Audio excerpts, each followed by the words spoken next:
We are live now. सभी को बहुत बहुत हार्दिक स्वागत है, सभी का अभिनंदन है। आज का ये हमारा कार्यक्रम है climate resilient agriculture adaptation and strategies for sustainable production. तो सभी का, ऑनलाइन दर्शकों का और हमारे पैनल में उपस्थित सभी दर्शकों का हार्दिक स्वागत और अभिनंदन। तो भारतीय परंपरा के अनुसार सबसे पहले हम मां शारदे का अभिवादन करेंगे, ईश वंदना करेंगे और उसके पश्चात आज का कार्यक्रम प्रारंभ करेंगे। मां से प्रार्थना है कि हे शारदे मां, आप हमारे अंधकार को हरें, हम में ज्योति भरें। अस्तो मां सद्गमय, तमसो मां ज्योतिर्गमय। तो 1 मिनट मां का ध्यान करेंगे और तत्पश्चात हम आज का कार्यक्रम प्रारंभ करेंगे। या कुंदेन्दु तुषार हार धवला, या शुभ्र वस्त्रावृता, या वीणा वरदंड मंडित करा, या श्वेत पद्मासना, या ब्रह्माच्युत संकल्प प्रभृतिभिर् देवे सदा वंदिता, सा मां पातु सरस्वती भगवती निशेष जाड्यापहा। सब में सत्संस्कार भरे, राष्ट्र के लिए हम अपना उत्सर्ग कर सकें, हम कुछ अपना योगदान दे पाएं और विश्व बंधुत्व की भावना के साथ ये जो क्लाइमेट रेजिलेंट एग्रीकल्चर है वो केवल एक राष्ट्र के लिए नहीं वरन समस्त संसार के लिए आवश्यक है। तो हमारे आज के कई एक्सपर्ट्स भी हमारे बीच में आज उपलब्ध रहेंगे। वीसी साहब भी हमारे बीच में हैं, हम सभी इनके विचारों से अभी अवगत होंगे। तो मैं जैन साहब से निवेदन करूंगा कि आप आए और कार्यक्रम की भूमिका रखें। MC Jain sir. Good morning to all. I welcome you all in this national webinar on climate resilient agriculture, adaptation and strategies for sustainable crop production. This webinar is being conducted by Department of Agronomy, College of Agriculture, Kota, under Agriculture Institute, Kota.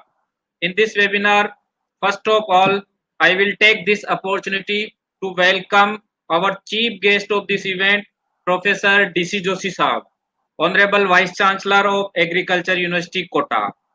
Professor Joshi is eminent food technologist and completed his BTech from College of Technology and Agriculture Engineer, Udaipur, and as meritorious student, and did MTech and PhD from internationally reputed Indian Institute of Technology, Kharagpur, with honors. Before joining as Vice Chancellor of this university, Professor Joshi has established College of Food Technology and Bioenergy and also served as Dean of this college for more than 14 years at Anand Agriculture University, Anand, Gujarat, and handled many important research and development projects. He is a renowned academician and had been professor for more than 26 years, sensible administrator, effective motivator, as well as vibrant leader. We all fortunate enough today that his good self has accepted our request to be the chief guest of this particular webinar and with us for his charming and valuable remark. Sir, I once again welcome your good self on the platform of this webinar. I also welcome our first speaker, Dr. T.K. Srivastava, Principal Scientist, Agronomy, Division of Crop Production, Indian Institute of Sugarcane Research, Lucknow. He is graduated and post-graduated in Agronomy from GB Pant University of Technology, Pantnagar, and did PhD from IRI. He has developed many technologies on different aspects of weed and ratoon management in sugarcane as well as organic cultivation in sugarcane. He became the principal scientist in 2009 and also served as head division of crop production at IISR. Dr. Srivastava handled more than 20 research and development projects and published more than 100 research papers and other publications. He is the recipient of Vice Chancellor Silver Medal and IRI Fellowship. I welcome you, sir. It is also my humble duty to welcome our next eminent speaker, Dr. N. Subash. He is the Principal Scientist, Agricultural Meteorology, Indian Institute of Farming System Research, Modipuram, Meerut. He did his MSc and PhD in Agricultural Meteorology from Cochin University of Science and Technology, Kerala. He joined Agriculture Research Services in 1997 and to IIFSR in 2011. He had been the lead principal investigator of ICAR and University of Columbia collaborative project on managing climate risk in stress-prone environment in Chambal Basin. Presently, he is also handling the National Initiative for Climate Resilient Agriculture, that is the NICRA project, at his place of posting. He has visited more than 20 countries and presented various research at different platforms. He is honored to publish more than 100 publications in various national and international repute journals. I also welcome you, sir. I am also happy to welcome our moderator, Engineer Prashant Joshi, who is the lecturer at Government Polytechnic College, Badmer, who have cooperated us by acting as moderator of this webinar. I am also thankful to you and welcome at the junction of this webinar. Last but not least, I am also welcoming our organizing secretary of this webinar, Dr. R.K. Meena, Assistant Professor, Department of Agronomy at this college. Both the coordinators, Dr. Baldev Ram, Associate Professor and Head, Department of Agronomy, Dr. Chaman Kumari Jadon, Assistant Professor Agronomy at this college. And most importantly, I also welcome all participants. I am appraising to the chief guest, Professor Joshi sir, that we have got approximate 850 registration for this event, including researchers, students, scientists, teachers, entrepreneurs, growers, and farmers from various parts of the country and from the abroad also. The webinar on climate resilient agriculture, adaptation and strategies for sustainable crop production is intended to acquainting the participants about the effect of climate change and technologies required to the farming community for mitigating these stresses caused by such effects. Once again, I welcome to all and inviting our chief guest, Professor D.C. Joshi sir, Honorable Vice Chancellor of Agriculture University, Kota, for his valuable and charming opening remarks, sir. Please, sir. Good morning, all of you. Namaskar. The Dean, Honorable Dean College of Agriculture, Kota, Dr. M.C. Jain. Our eminent invited expert speakers, Dr. P.K. Srivastava, Principal Scientist from Lucknow. Dr. N. Subash, Principal Scientist from Meerut. The Head of Department of Agronomy, Dr. Baldev Ram. Dr. R.K. Meena, the Organizing Secretary, Dr. Chaman Kumari, all the participants who have been connected today morning for this one-day webinar on climate resilient agriculture. I'm really happy that our new College of Agriculture at Umedganj, Kota is very active in organizing webinars during this difficult time of lockdown. I congratulate the Department of Agronomy for hosting this webinar today morning on this very important topic. We know that by the time the World Health Organization, WHO, declared COVID-19 a pandemic on March 11, the virus has already spread from China to many of the European and Asian countries, including America. And as of now, more than 2 crores population in the world have been infected by this disease.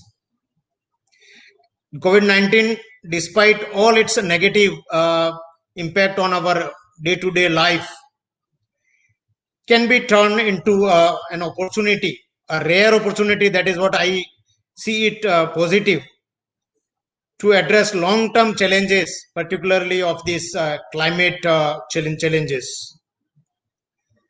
We know that the global response to this disease, COVID-19, had led to a sudden lockdown, restrictions in travel and transport, and all other industries and everything was closed.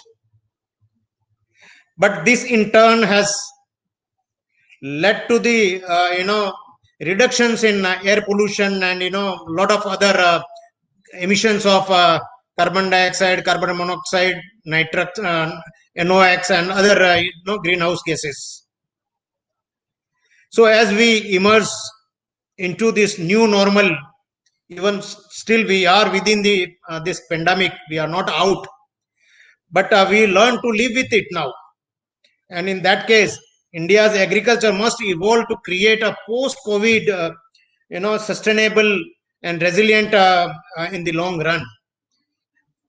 As far as the impact of COVID on the climate is concerned, the data I was searching today morning on Google, the Google suggests that the fossil fuel carbon dioxide emissions and total NOx emissions have decreased by as much as 30% during the month of May, April and May.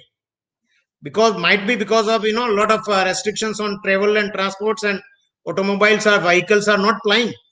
But that is one of the good impacts I just wanted to pinpoint to you. Similarly, the organic carbon might have been increased to some extent, about 1%. That is the data says. There are a lot of climate change is one of the most extreme challenges the Indian agriculture is facing today, and we will have to deal it with firm hand for the future.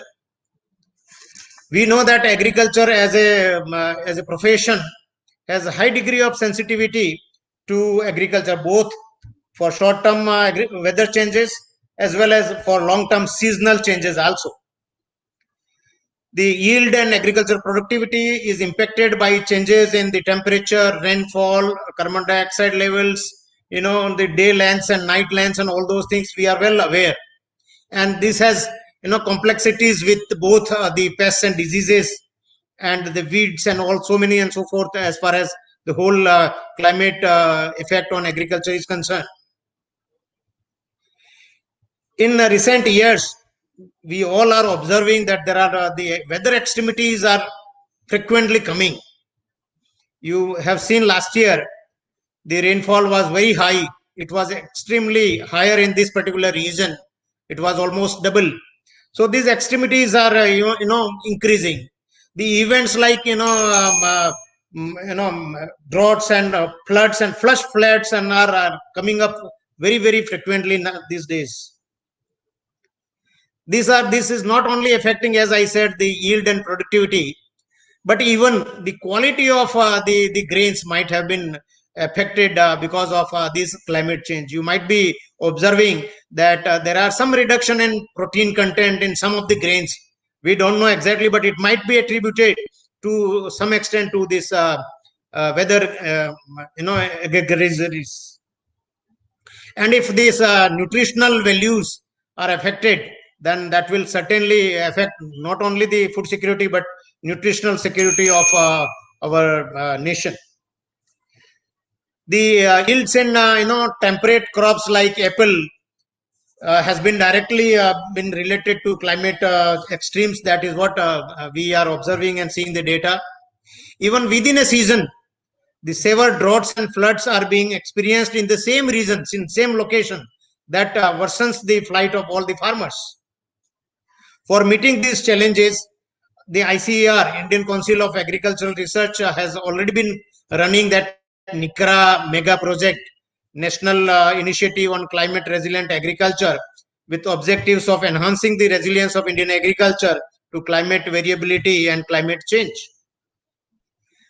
But basically, our traditional Indian farmers are well aware about these all climate change and its impact on their agricultural productivity. But they are helpless at times. They feel unhappy about the environmental degradation which is being perhaps done as part of the progress and production and development and the establishment of industry and all those. But we are using the natural resources much more than what we are plowing back, and that's why though the farmers are aware, but they don't have any means to address this this effects of which is rather affecting their livelihoods very much. As far as I understand, there are three primary phenomena that reflects the potential impact of climate change on agriculture. These three are the water scarcity, the erratic rainfall, and extreme events, weather events like droughts and floods. The efficient use and management of water at farm level, that will be the one of the solutions. The other solutions can be, we'll have to change our agricultural pattern. The agricultural technology models will have to go for some kind of integrated farming systems or some other kind of diversification in production. Using the technologies, those are more sustainable and suitable to such climate and weather extremities. For example, I just would like to flag that there was one Wadi model, that Wadi model of agroforestry that can enhance both the livelihood security of the farmers and create the revenue streams of the farmers through agroforestry and major interventions in agri-horticulture farming. Horticultural farming itself can be one of the solutions for these extreme climatic changes. Soil conservation, water resource management, that is what are the major criteria which requires to be attended. The other interventions which we can think to have the climate adaptation, that can include the use of selection of promising crop genotypes with greater tolerance to this kind of climatic stresses, and the best existing agronomical practices, the agrotechnological practices which has the climate resilience, which has already been demonstrated in the farmers field, should be adopted. That is the best solution. That is what I can see as on today. There are other interventions which we can have and we can think of: organic fertilizers, mixed cropping, optimal density of planting, dry sowing of the grains, new variety of treated seeds, raised bed cultivation. These are many of the other interventions and solutions which our experts are well aware, and perhaps they will be flagging these issues today to all of you. What I feel is the climate change and effect of climate on agriculture is a serious issue, and this should be taken in a different issue. Chalta hai, that will not serve. Business as usual will not work in this case. This is to be taken as a mission mode and has to be taken at national and international level in such a way that we come out with certain best methods and solutions for addressing this impacts of climate change, and we can adopt this thing. Again, one more point which I just wanted to pinpoint is that we know that though the government of India and state governments and all of our experts are making a lot of policies, but until and unless your sarpanch, your village panchayat is sensitized regarding these kinds of solutions, though the villages, the farmers are knowing the impact, farmers are knowing, they are now well aware about the climate changes, and they are more experiencing the impact on their production and cropping system.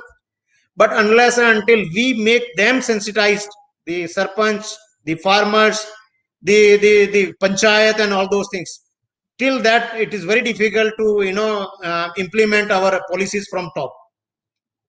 For example, the NREGA is going on nowadays, and it is successfully helping the farmers and the rural population. Can we include some of the measures regarding this climate change agriculture into NREGA projects? Can we include the farm ponds, the contour bunding?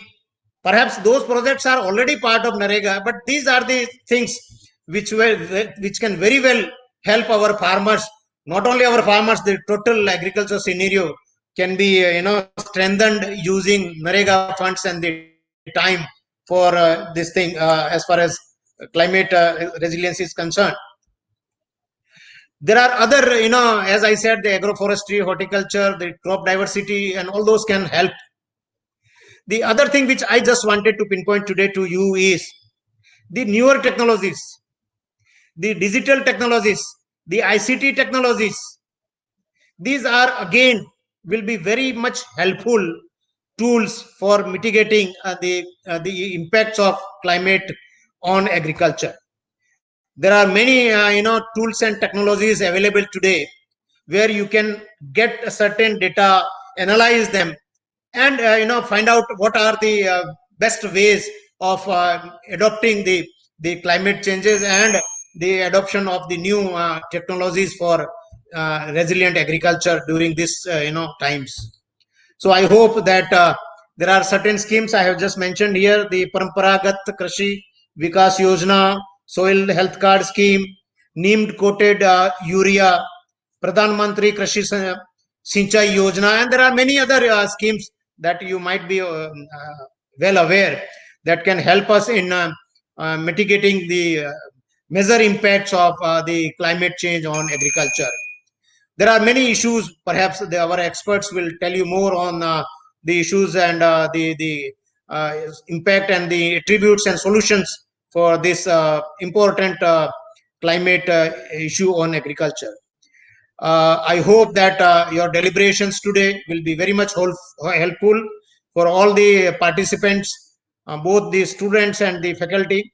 And I hope that you will be taking care of this pandemic. Still it is on. Perhaps it is spreading nowadays. It is threatening. So please take care of yourself, your group, your family, and your friends very much for this pandemic. I wish you all the best and a safe stay during this pandemic. Thank you very much, and thank you organizers for connecting me today morning for this very important session. Thank you. Over to you, Dr. Jain. Thank you, sir, for your nice deliberations. आपने बहुत अच्छे suggestions दिए हैं, बहुत अच्छे points raise किए हैं, और सारे पॉइंट्स पे मुझे लगता है कि हमारे जो एक्सपर्ट है वो अच्छे से इस पे डिस्कस करेंगे और जो पार्टिसिपेंट के लिए बहुत अच्छा होगा. आपने बहुत कम समय में गागर में सागर भर दिया है और जो कि सारे पार्टिसिपेंट के लिए बहुत अच्छा होगा. Now I would like to invite organizing secretary to say a few words about this seminar, about this webinar. Dr. R.K. Meena, please.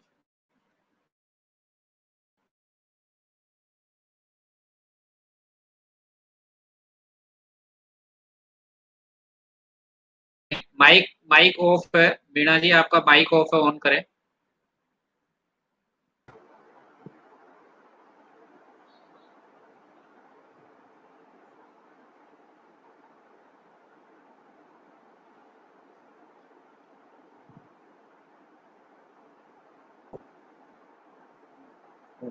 Hello.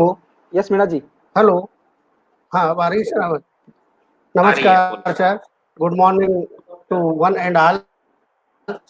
Respected chief guest, Professor D.C. Joshi Sahab, Honorable Vice Chancellor, Agriculture University, Kota. Respected eminent speaker, Srivastava sir, Principal Scientist, Agronomy, Division of Agronomy, IISR, Lucknow, Uttar Pradesh. Respected eminent speaker, Dr. N. Subash sir, Principal Scientist, Agricultural Meteorology, ICAR, Indian Institute of Farming System Research, Modipuram, Uttar Pradesh. Respected Dr. M.C. Jain Sahab, Dean, College of Agriculture, Kota. And respected Dr. Baldevaram, Associate Professor and Head and Convener and Coordinator of the webinar, respected Dr. Chaman Kumari Jadon, coordinators. I also welcome to all the participants who have joined the webinar.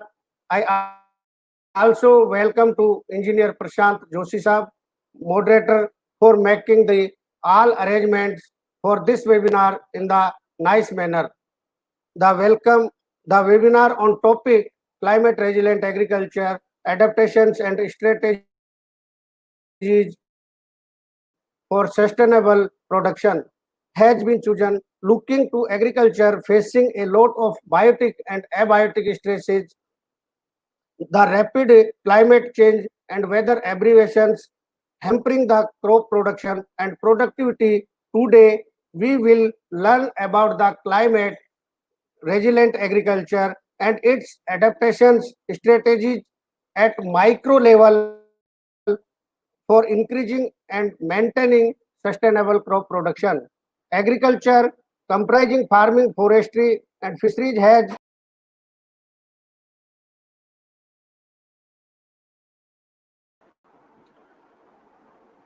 Meena साहब शायद हमसे अभी disconnect हो गए हैं, net का थोड़ा issue है। तो जैन सर, मैं अगर आपकी आज्ञा हो तो हमारे जो स्पीकर हैं, पहले जो स्पीकर हैं, उनसे निवेदन करना चाहूंगा।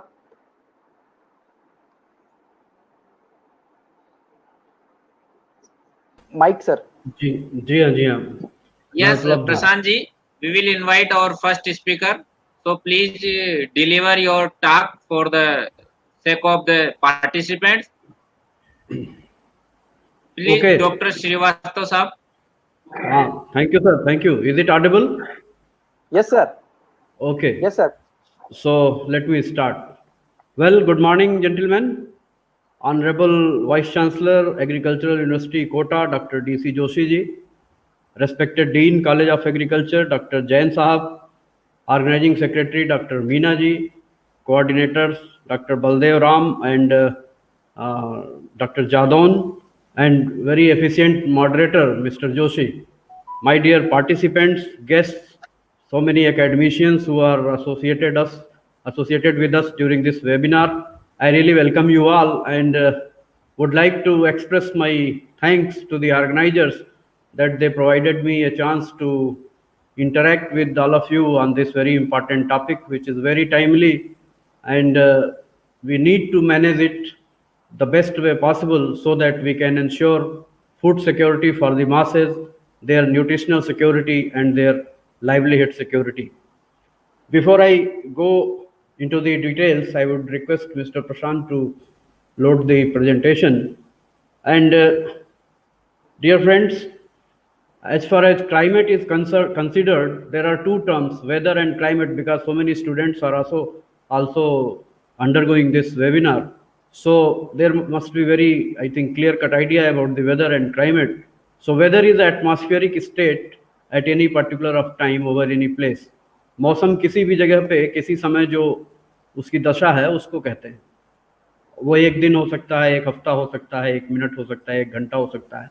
जबकि जलवायु जो क्लाइमेट है, climate is long term average of weather conditions, like we can say दी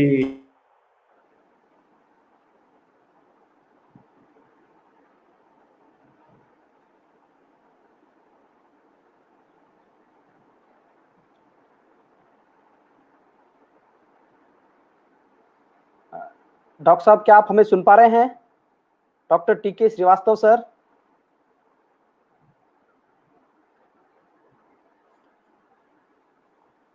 श्रीवास्तव साहब, कुछ प्रॉब्लम हो रही है? शायद हमसे अभी इंटरनेट कनेक्टिविटी के कारण श्रीवास्तव सर है अभी डिस्कनेक्टेड हैं।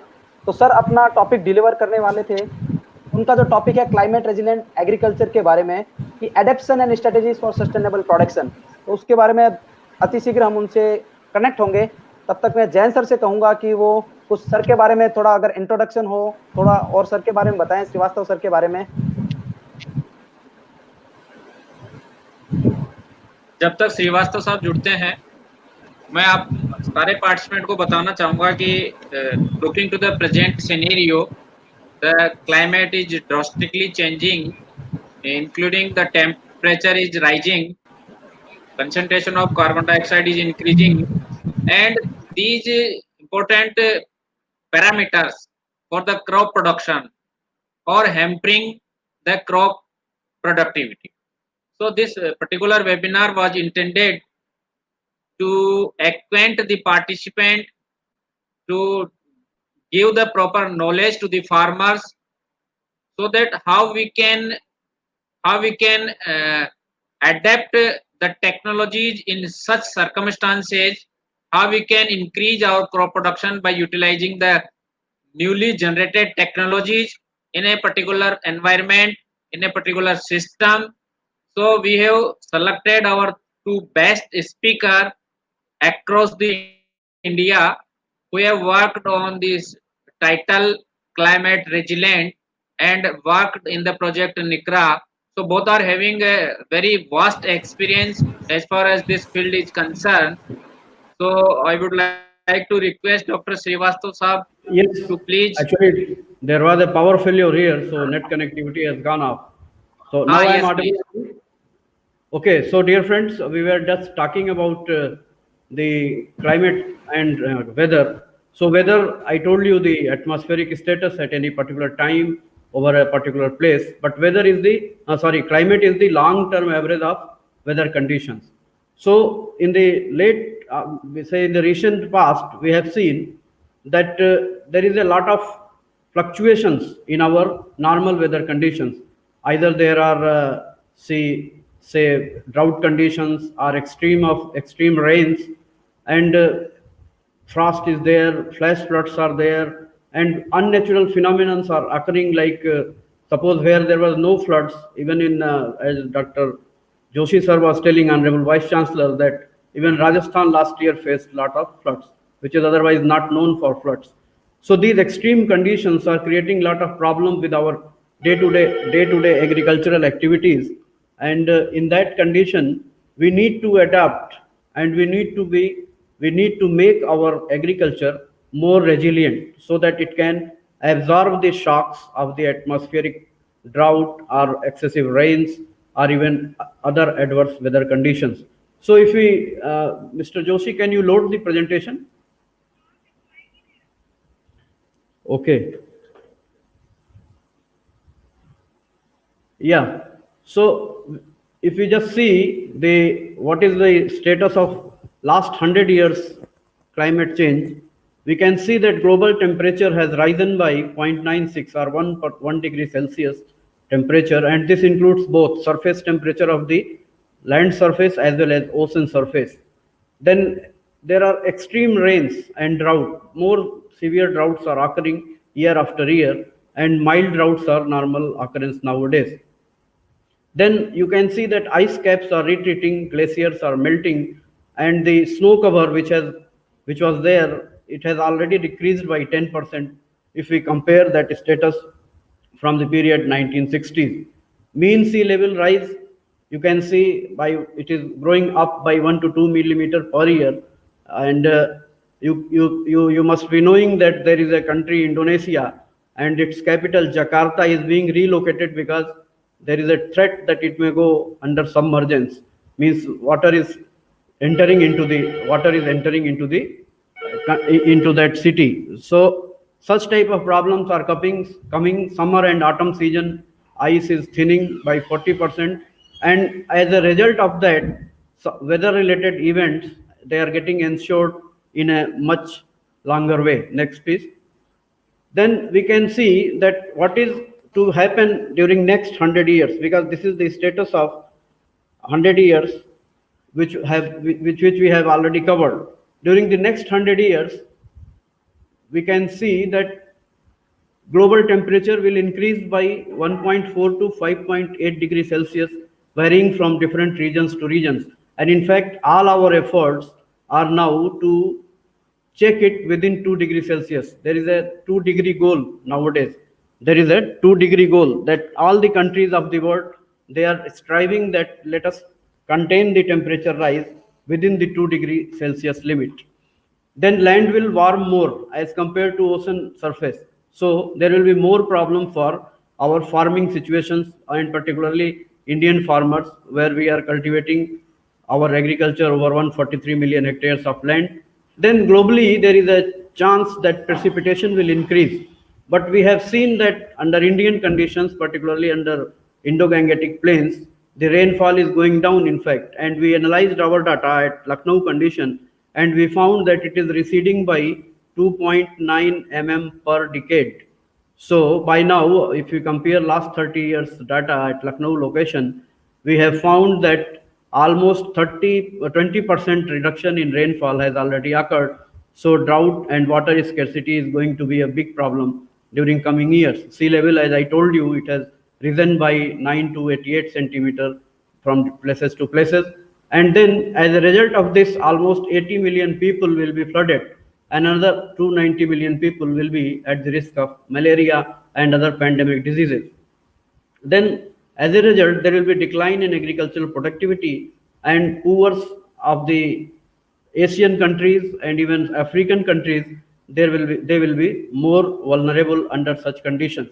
So if you see the different scenario of temperature rise globally, we can see that one scenario tells, which is reddish, which is pink and red, that temperature may go up by 4 degrees Celsius or even more. But if we adopt the mitigation measures, if we adopt the adaptation measures, we can keep it up to 1.5 to 2 degrees Celsius. And if we are successful in maintaining that up to 1.5 to 2 degrees Celsius, I think we will not be facing much problem in our agricultural productivity, fisheries productivity, as well as animal husbandry productivity. So what are the reasons for this global rise of temperature and climate change? As Honorable Vice Chancellor rightly pointed out, that during the COVID pandemic, when our nation was locked down, we saw a positive change in our atmospheric conditions. The air was more pure and there was less pollution in the even water bodies. So anthropogenic activities create a lot of problem. We burn fossil fuels, we do a lot of land erosion practices, we disturb the landscapes. So because of that, the atmospheric concentration of carbon dioxide, which used to be 280 to 300 ppm during pre-industrial revolution era, say 1880 to 1900, it has gone up to 414.8 ppm. It is last year's data, 2019 data.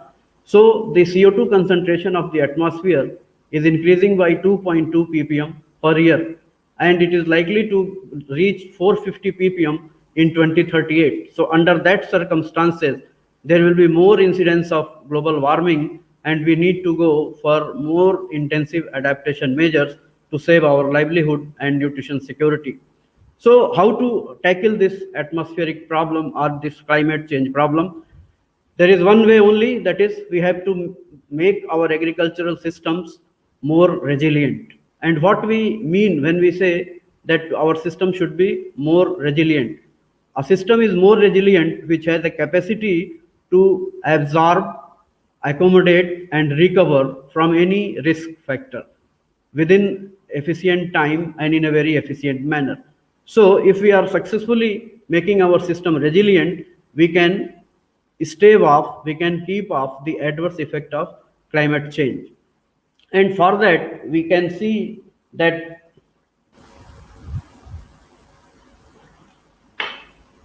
there are different systems like farm system and household system, and climate change will affect both the systems, because there will be nutritional problem, there will be productivity problem, there will be problem for different sectors of agriculture like farming, like animal husbandry, like fisheries.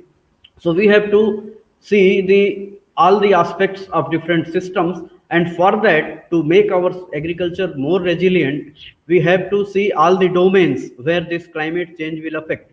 That is physical domain, biophysical domain, that we call ecosystem. Then the social domain, where different strata of society, they will be affected differently. So we must be ready with the policies, with the activities, so that we can address the need of different sector of the society. And then social and institutional things, economic things. So all the domains, biophysical, social, economic, and institutional, all these must come into the picture, and they must work in unison to address all these issues which will affect our household system as well as farm system. And if you just see the status of water scarcity in Indian rivers due to climate change, you can see here that Kaveri Basin, Indus Basin, Krishna Basin, the major rivers of our southern region of our country, that out of 12 months, almost 7-8 months, there will be water scarcity. Then Narmada, Damodar, Godavari, and these three central region rivers, major rivers of our central region, there will be water scarcity from say 5 months to 4 to 5 months. Ganges again 5 months, and then Mahanadi, Brahmani, and Brahmaputra fortunately will not have any water scarcity. So we can see here. Sir, Yes, अगर PPT pardon? आगे करना हो तो आप थोड़ा सा बता दें, मेरे को जी लगता क्या है बता दें? पीपीटी चेंज करना हो तो आप थोड़ा नेक्स्ट बोल दें. Okay. I think So- we have left few PPTs. Now we are running at 7th slide. Okay, sir. 7th. So आप देख सकते हैं कि हमारी जो नदियां हैं, जो पेरेनियल रिवर्स हैं, उनमें जो वाटर का स्टेटस है वो आने वाले सालों में कितना ज्यादा बदल जाएगा. और almost except the Brahmaputra basin, except the Brahmaputra river, almost all the major river systems in our country, they are going to face water shortage from 4 to 8 months, and it will affect certainly the kharif cultivation, which is the main source of our staple food, rice production in India. Next, please. So this way, we can see that per capita water availability will be reduced to a great extent, which used to be 5,177 cubic meter per year. It will go down. It is presently around say 1,341 cubic meter per year, but it will go down to 250 cubic meter. 1140 cubic meter per year in the days to come. Next, please. Next, please. So, as a result of this water scarcity and increase in temperature, what will be the effect on our crops? You can see here that rice, wheat, maize, and sorghum, the major cereals on which our population depends for staple food, it are all in negative state. And the different models were used to reach to this conclusion. So you can see here that potato, groundnut, and coconut, they will have a mixed kind of response. But pulses like gram and soybean, the oilseed crop, they are not going to be much affected, as well as like onion and castor, mustard, and marine fish it is also in the mixed category. But freshwater fish, which is the main source of protein in North Indian conditions, that is going to be negatively affected because of this water scarcity and climate change effects. Next, please. Next, please. And if you just see the status of wheat production in India, previous one, you can see there in that slide, previous slide, that what will be the effect of climate change on wheat production. You can see that it is feared that it will gradually decrease. From in 2000, it was almost 75 million tons, and now we have reached almost 102 million tons in 2020. But as per model predictions, we will be we will reach almost 60 million ton by 2070. So we need to go for adaptive measures immediately as far as our staple food crops are concerned. Then there are animal husbandry. Next, please.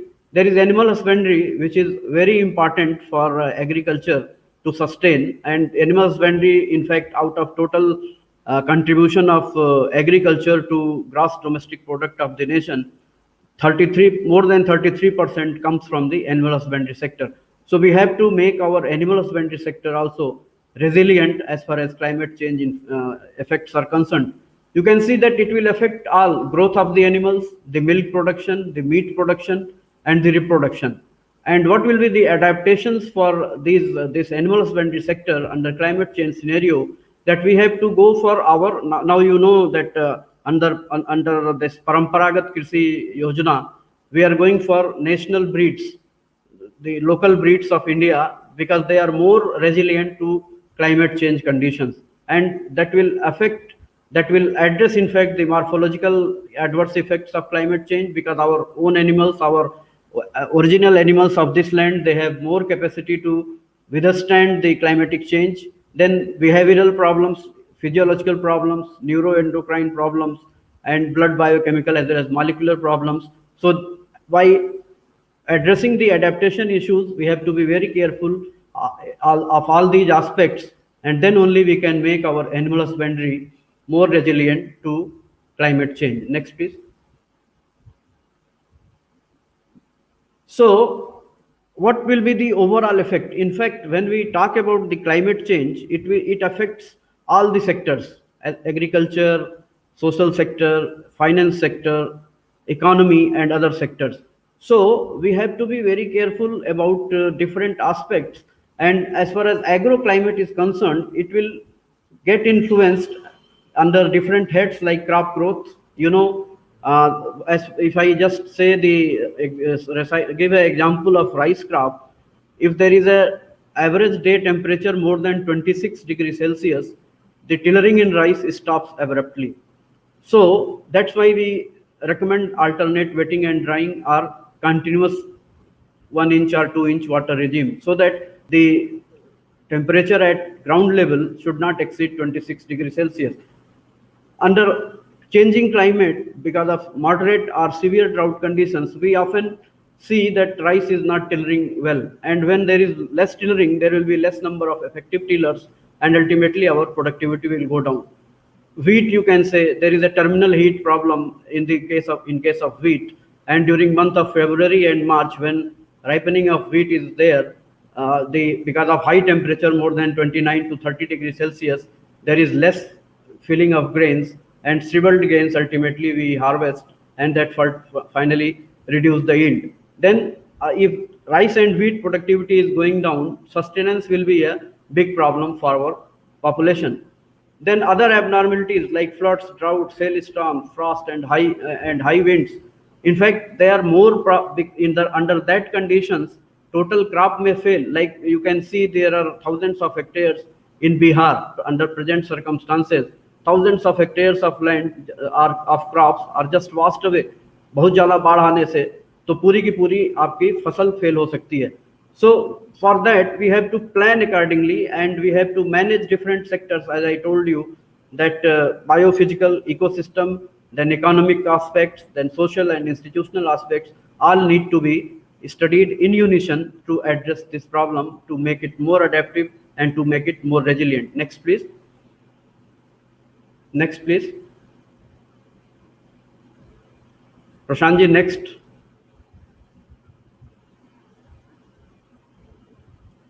Next, please. So, if you see here,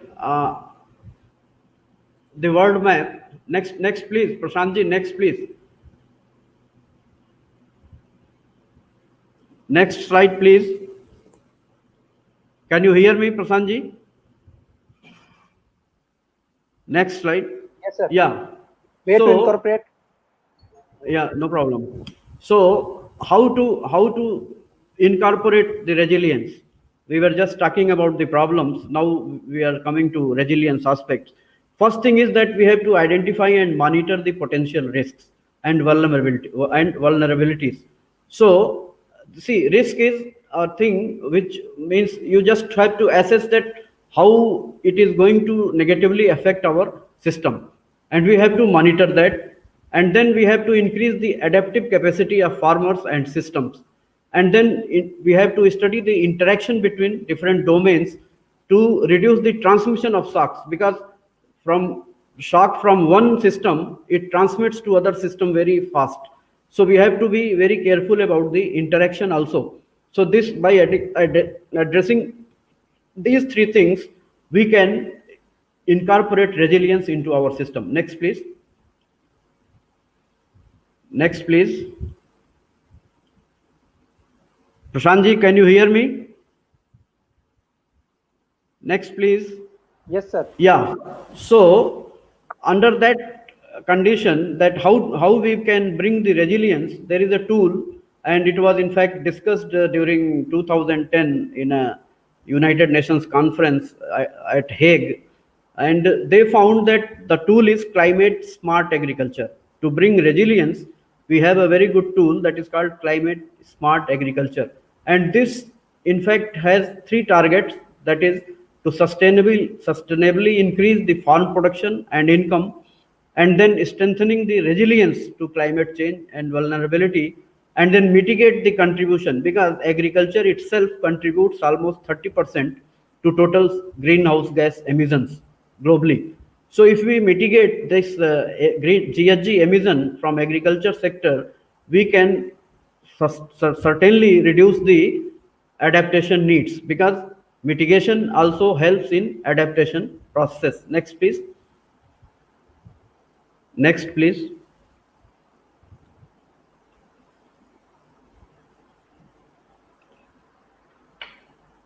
Prashantji, next.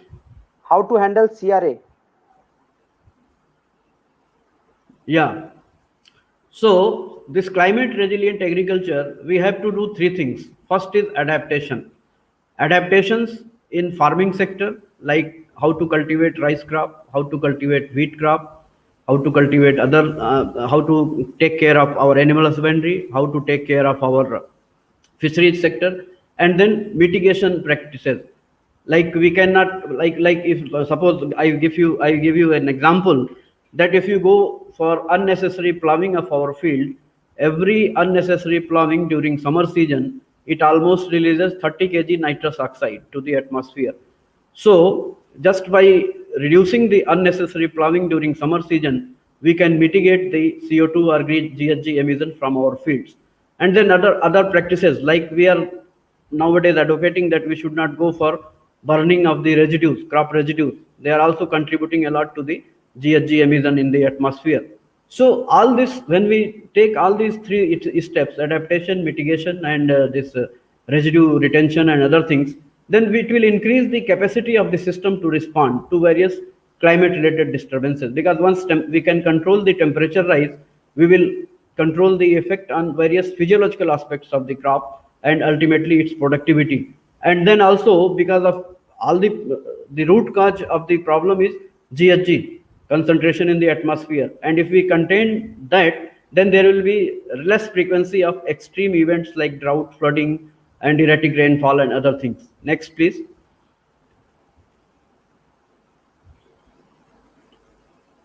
So Yes, sir. next, please.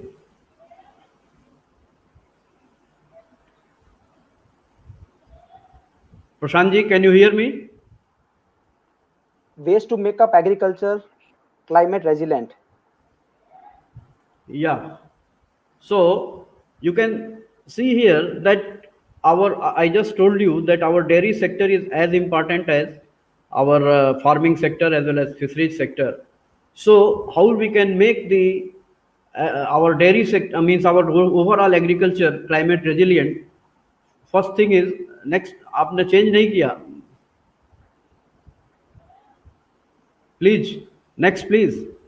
CSA practices and technologies. No, but in my screen it is not. Okay, no problem. So we can see here that we have to go for emphasizing on dairy sector, particularly milk procurement and processing, because nowadays under several government programs, government is providing milk animals to farmers, but problem is that there is no market for them.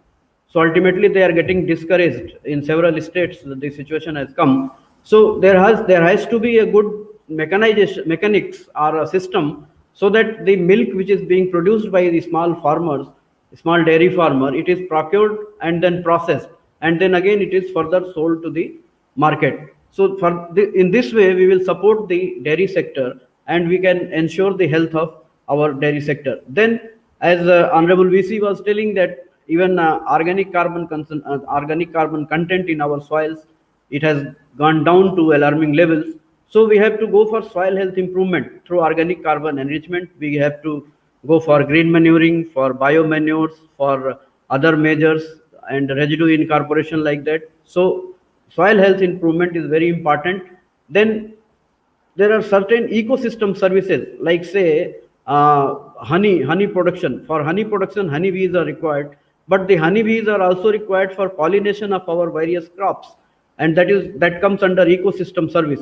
And so if we maintain the ecosystem balance and we maintain the peat belts are the regions which are located near the foothills of the mountains and near the water bodies. These peat belts, they conserve the water and they maintain the groundwater level for a longer time. So in this, by maintaining those peat belts, we can ensure good groundwater availability for a longer period, and this will give life-saving irrigation for our crops, and it will also maintain the ecosystem of so that honeybees and other things are functioning well.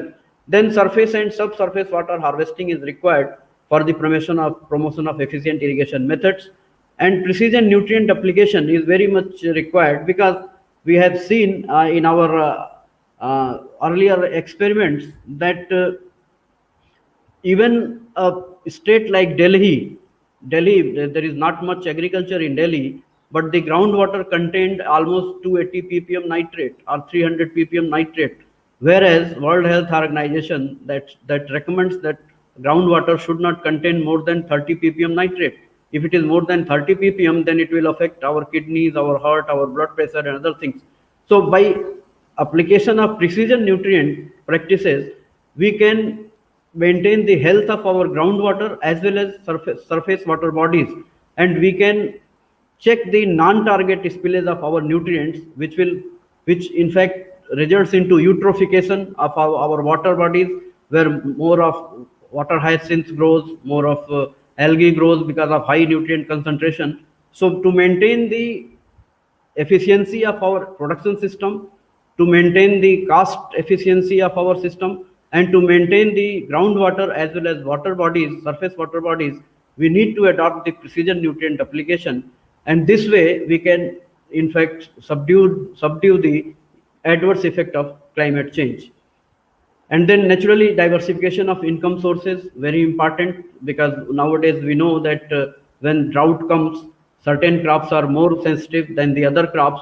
And if we go for intercropping, if we go for mixed cropping, if we go for strip cropping and diversify our cropping system, we can raise the income of farmers, and we can also ensure mid-season income. Suppose I am a sugarcane scientist, so I will give you an example of sugarcane. Sugarcane is a long duration crop, and farmers gets return only after 1 year or say 1.5 year. But if he goes for intercropping, he can get a 40,000-50,000 income after 4-5 months.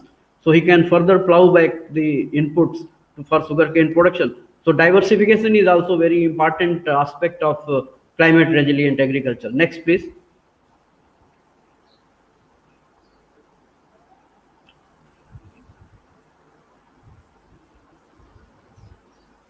Yes, sir. It's next. Next. Yes. It's there, sir.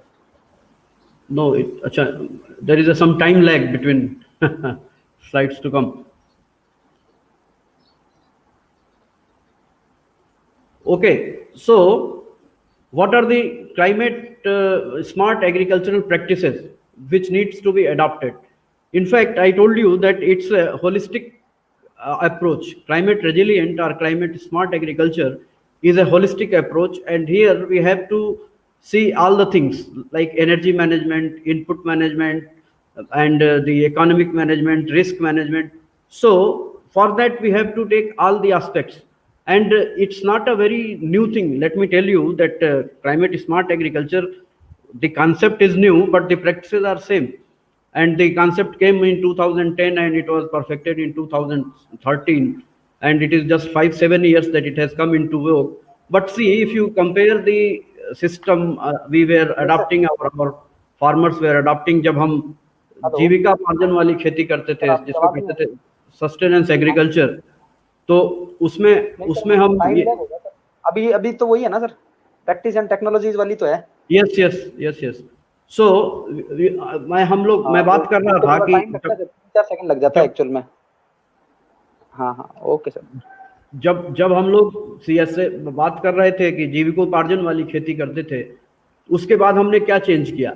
Energy में हमने change किया कि हम human labour और mechanical labour, human labour और animal labour से हम shift किए मैकेनिकल लेबर, जो कि फॉसिल मशीन एनर्जी पे, जो कि फॉसिल फ्यूल बेस्ड थी. जबकि हम क्लाइमेट स्मार्ट एग्रीकल्चर में बात करते हैं कि हम ऐसे एनर्जी सोर्सेज को इस्तेमाल करते हैं जो कि रिन्यूएबल एनर्जी सोर्सेज होते हैं, और जैसे सोलर एनर्जी की हम बात करते हैं, हम इरिगेशन एफिशिएंसी बढ़ाने की बात करते हैं। देन इसी तरीके से जब हम इनपुट की बात करते हैं, तो हमने जब सस्टेनेंस एग्रीकल्चर से इंटेंसिव एग्रीकल्चर में शिफ्ट किया, तो हमने हाई यील्डिंग वैरायटीज की बात की, हाई फर्टिलाइजर एप्लीकेशन की बात की, इरिगेशन क्रिटिकल ग्रोथ स्टेजेस पे या डिफरेंट स्टेजेस पे देने की बात की। But under climate smart agriculture we go for precision nutrient application, we go for increasing the nutrient use efficiency, we go for increasing the water use efficiency. So in nutshell, I can say that under conventional or intensive system, we were intensifying the use of inputs, whereas in climate smart agriculture, we emphasize on the enhancing the efficiency of the input use. Let it be the water, let it be the nutrient, let it be the other machinery and other inputs. So for that, we have to go for all the aspects of production management techniques. And first thing is improved crop varieties. You know, varieties play a very important role, and I need not to emphasize on this. We all know this. And then waterlogging, drought, and high temperature tolerant varieties nowadays are very important under climate smart agriculture conditions. Then leisure land leveling is a very important thing. It not only enhances the effective land area, but also ensures the water efficiency, nutrient use efficiency. Then zero tillage. In fact, this is part of conservation agriculture. And I told you that unnecessarily plowing of our fields, how much nitrous oxide we lose to the atmosphere and add to the atmospheric GHG concentration. So zero tillage, we can go for large scale adoption. Then residue retention, again it will further cut the GHG emission from our soils.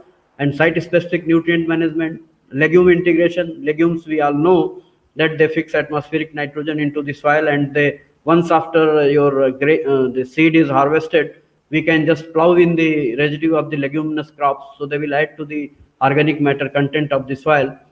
And then cropping system diversification. Nowadays, in fact, when we say that we should be climate resilient, many areas in the country are there where rice cultivation is done at a very wider scale.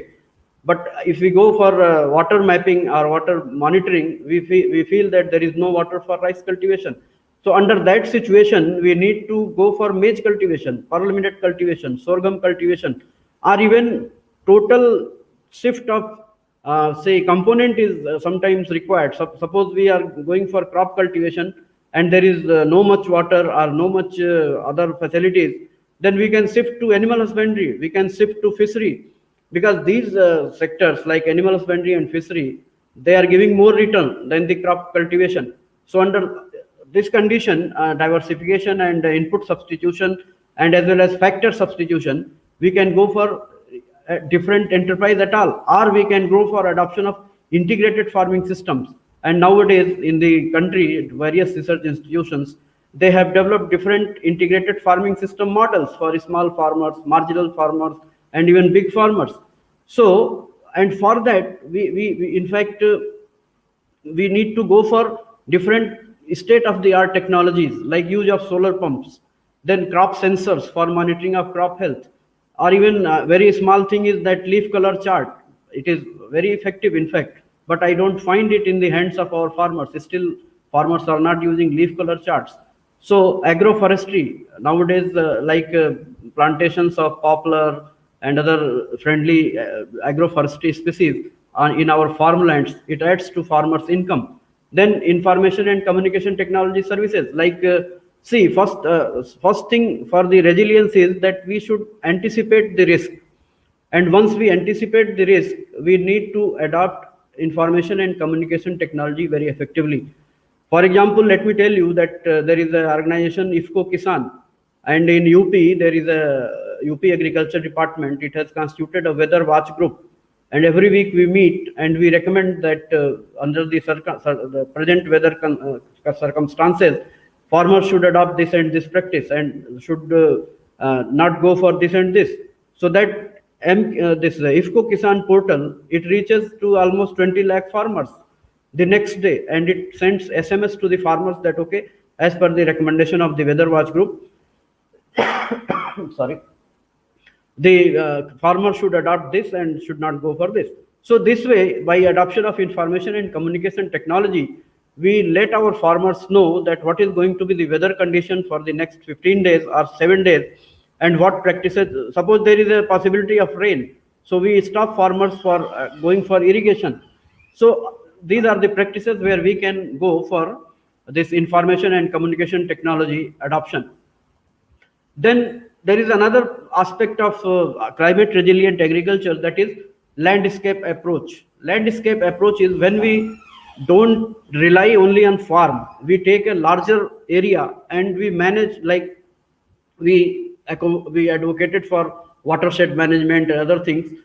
Like in UP, I can say you that we have identified certain districts based on their vulnerability to climate change, and based on that, the the State Department of Agriculture, they have planned that what are the needs of those landscapes or districts, and what are the things we can introduce there.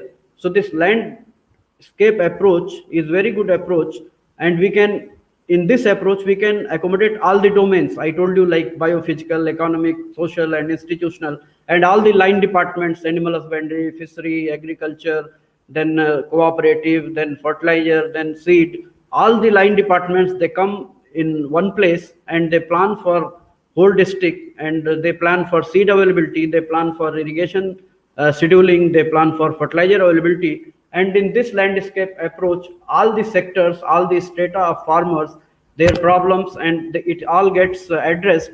And this way in this way we can make a larger size of our population climate resilient. Next, please.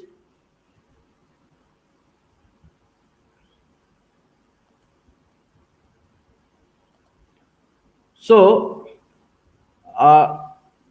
if we see our next, please, Prashantji. If we see our national situation on this, on the preparedness of this climate resilience of our agriculture, there was a project, as our Honorable Vice Chancellor just informed the gathering, that NICRA project, National Initiative on Climate Resilient Agriculture, was initiated in 2011.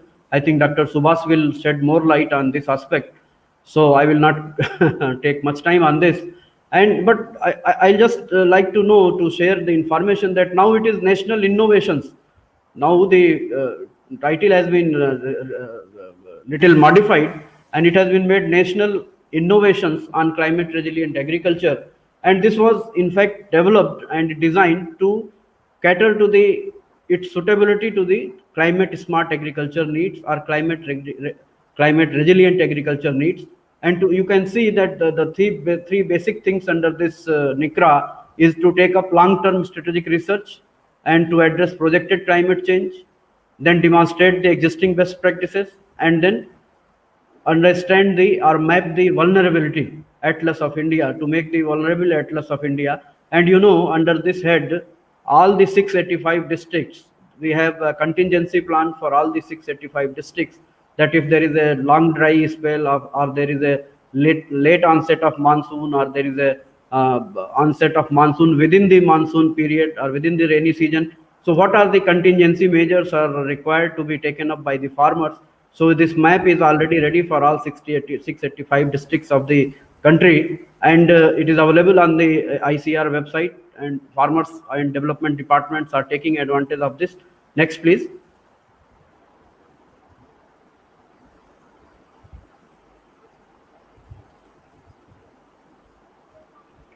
So the basic objectives of NICRA, as I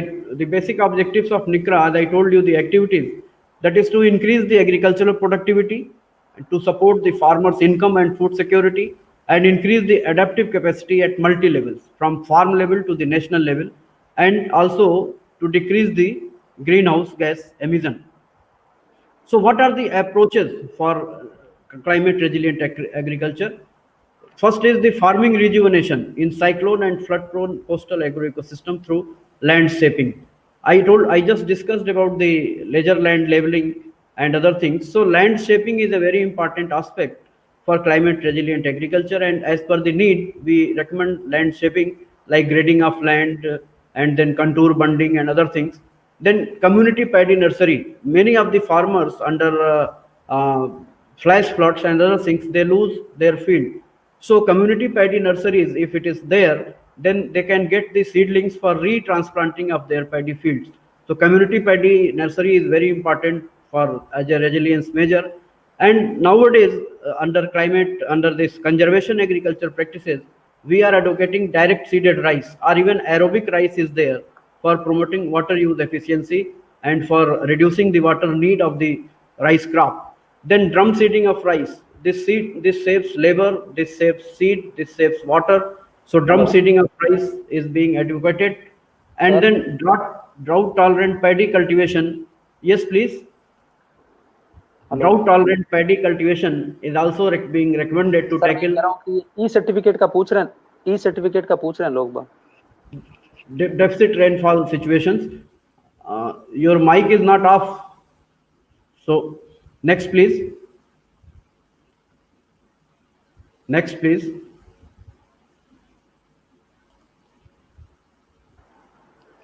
Okay. Then we should go for as a crop substitution under drought conditions or under say early withdrawal of monsoon.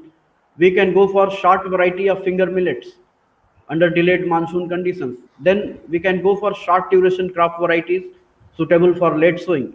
And crop diversification, as I talked earlier, that crop diversification for livelihood security.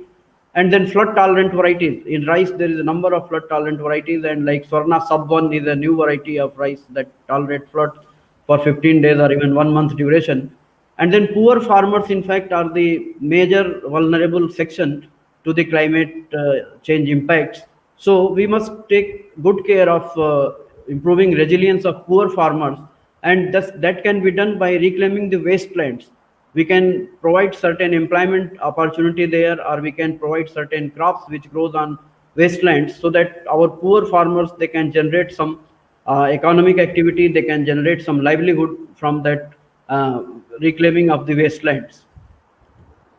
Then improved planting methods for enhancing water use efficiency, like bed planting is a very widely accepted method for improving the germination as well as improving the water use efficiency. So even wheat, maize and other crops, rice, not rice, effectively this pigeon pea, then even sugarcane, we can go for bed planting. And then integrated farming system modules, where we can incorporate as many enterprises possible to generate year-long employment for the farming family and mid-season income generations, recycling of different residues from one enterprise into the production of other enterprise. So integrated farming system is a very important tool for bringing resilience to our agriculture system. Then zero till drill wheat to escape terminal heat stress, because in wheat, when we delay our wheat sowing because of line preparation, we can just reduce that gap by adopting zero till wheat sowing. And this way we can incorporate the residue, or we can leave the residue on the soil surface, and it will gradually decompose into the soil and enhance the organic carbon of the soil. And then it will further give time for wheat to germinate, and it will reduce the chance of wheat to fall in the terminal heat stress period. And this way we can reduce the yield loss in wheat crop because of terminal heat. Then in situ incorporation of biomass and residues for improved soil health. And another important aspect is village level seed banks to combat seed shortage, because as it is my practical experience there, when I joined in Patna, there was a drought in eastern region during 2009. And because of delayed onset of monsoon, there was no rains even up to the month of August. So rice planting was totally ruled out. And we recommended farmers to go for thoria planting, and there was no thoria seed. So we realized this situation that if the seed is available at village level or even at district level or block level, our contingency plans are going to work. Otherwise, we will just recommend and farmers will not be able to adopt our recommendations. So village level seed banks need to be established to combat the seed shortage and to fight the weather contingencies. Next, please.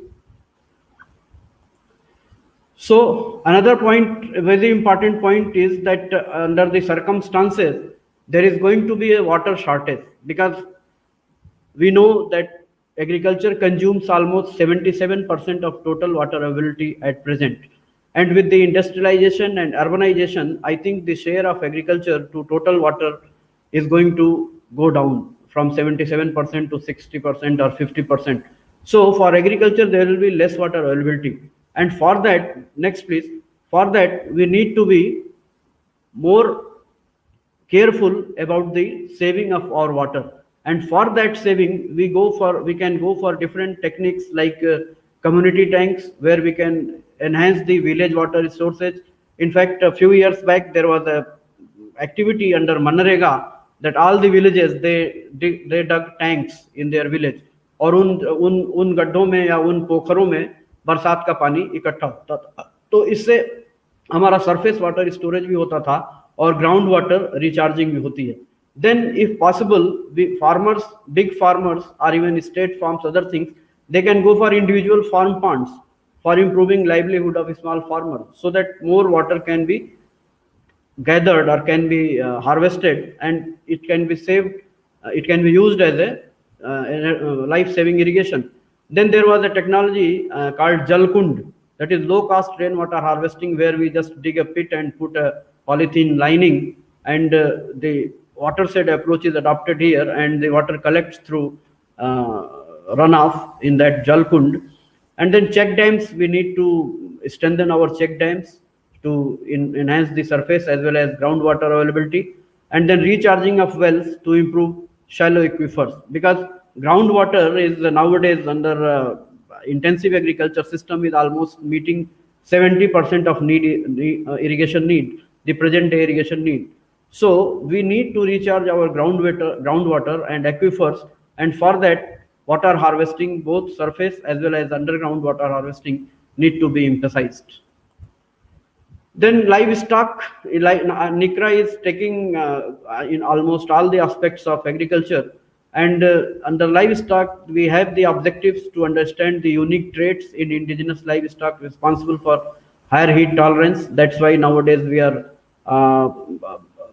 promoting use of Sahiwal, Thar Parker and other Indian breeds, Haryana, to be used as milch animals, because they are more tolerant to our weather conditions and they are more resilient to changing climate. Then we are also developing database under NICRA for genetic adaptation in cattle and buffalo. And we are also going for identifying molecular markers under different stresses, so that we can anticipate the problems well in advance and we can develop our strategy to tackle that problem effectively. What are the approaches for livestock sector under climate resilient agriculture? First is to develop adaptation and mitigation strategies to thermal stress, because temperature in India, we know that it is almost 0.6 degrees Celsius higher nowadays as compared to the pre-industrial period, and it differs from region to region, but the average is 0.65 degrees Celsius. So animals, which they are grazing in the open land, they are small herd is there, so they are more prone to thermal stress. So we have to develop adaptation strategies and mitigation strategies for that situation. Then disease forecasting. Certain diseases which are vector borne are now creating havoc in different countries, and it is more a problem in, say, subtropical and temperate conditions, and many pests which were earlier bound to higher temperature regions, they have now become pests of, like mites and spiders and arthropods. They have become bigger pests for our animal stock in subtropical region. So we have to develop models for their disease forecasting, and we have to keep tracking how they are developing and how we can be well prepared before they become an epidemic or a pandemic.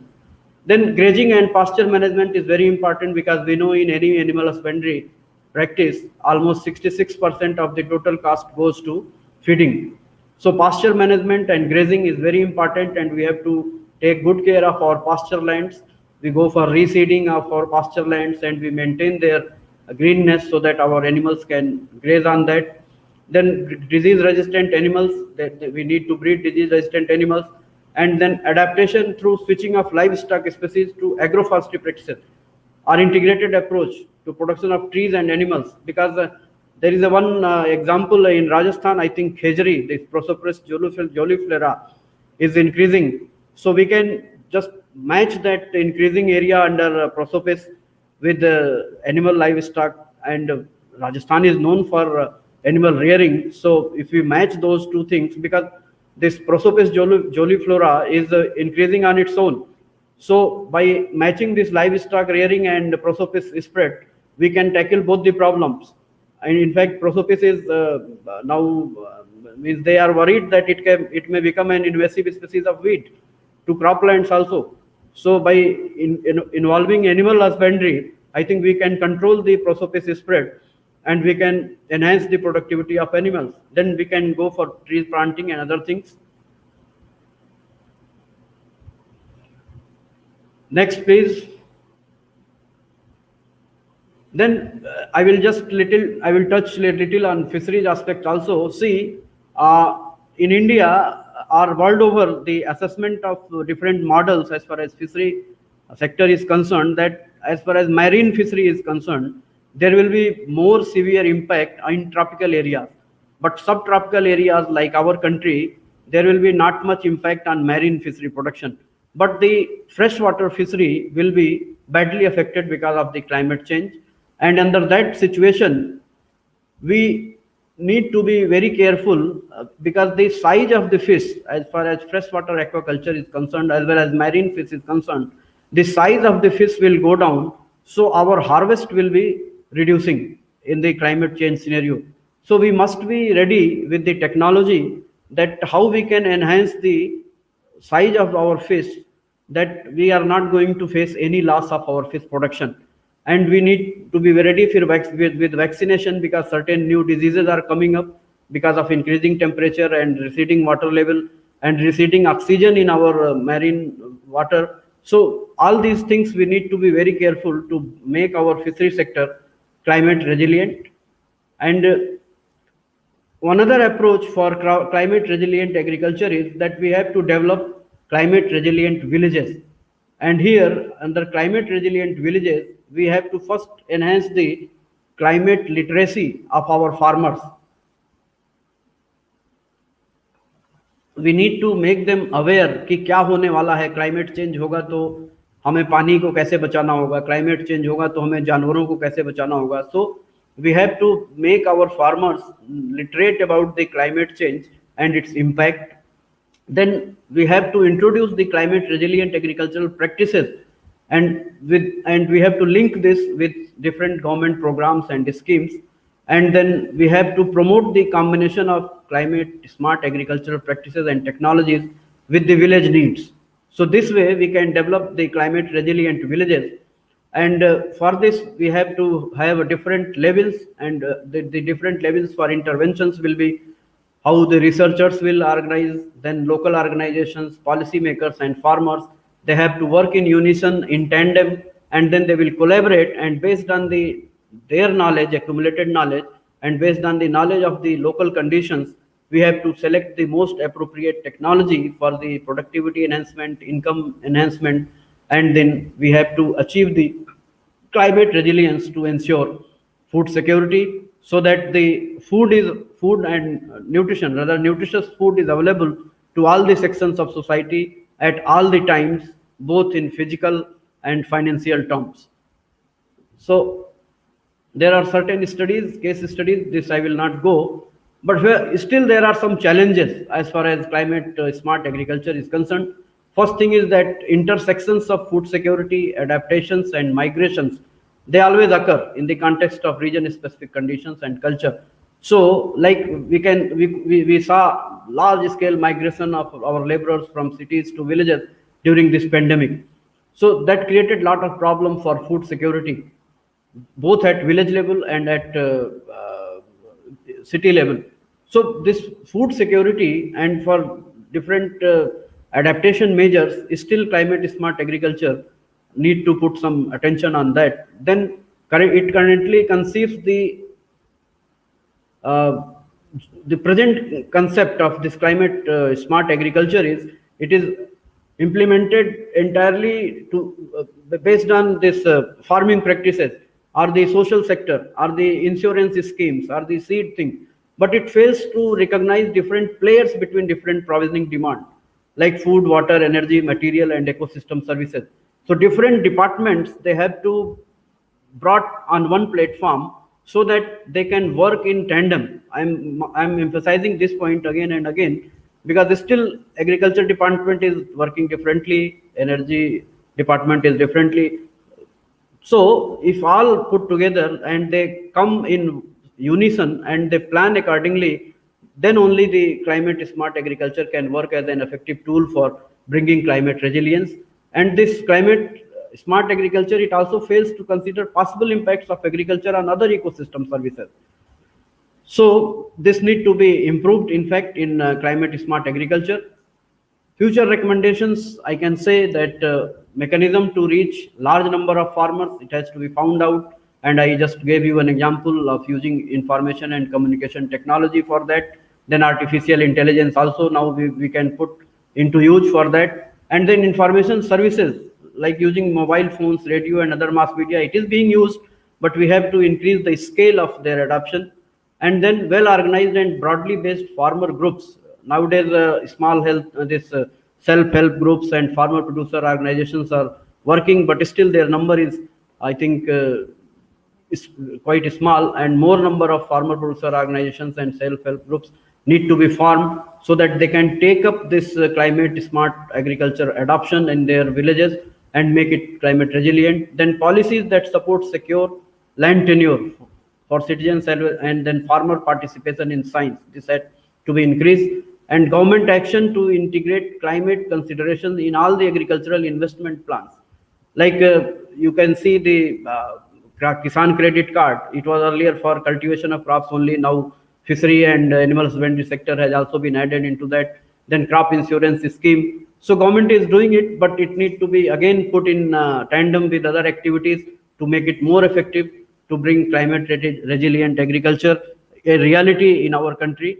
And finally, I will say that with all this practice, with all this adoption of climate smart agriculture, to achieve climate resilient agriculture, ultimately we have only a single mission, that is to protect and hand on the planet to the next generation in a very safe and secure state, so that they will not say that our forefathers destroyed our planet and they have given us this planet in a very bad shape. So with this, I thank you very much. And my talk, I will just take one more minute. That is, take home message is that by adopting climate smart agricultural practices, which emphasizes on enhancing the input use efficiency, we can make our agriculture more climate resilient.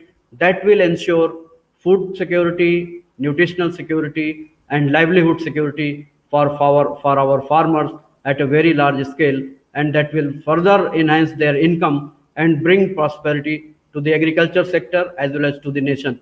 Thank you very much. Thanks a lot.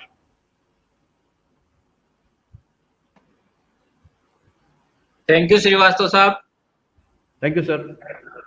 You really explained in a very nice manner by incorporating all the things for this particular topic, and also you finished your talk within a given time schedule. So thank you so much, sir. And I would like to invite Dr. N. Subash. Please be with us with your slides and with your presentation. Thanks a lot. Subhash sir is just disconnected now. So if possible, we can have a question answer session. No, I am here. Hello. Okay. Hello. Sir. Yeah. Yes, sir. Yes, sir. Okay. Okay. Good morning to all, and respected Honorable Vice Chancellor Dr. D.C. Joshi sir, and our Dean Dr. M.C. Jain sir, and our Organizing Secretary Dr. R.K. Meena, and Dr.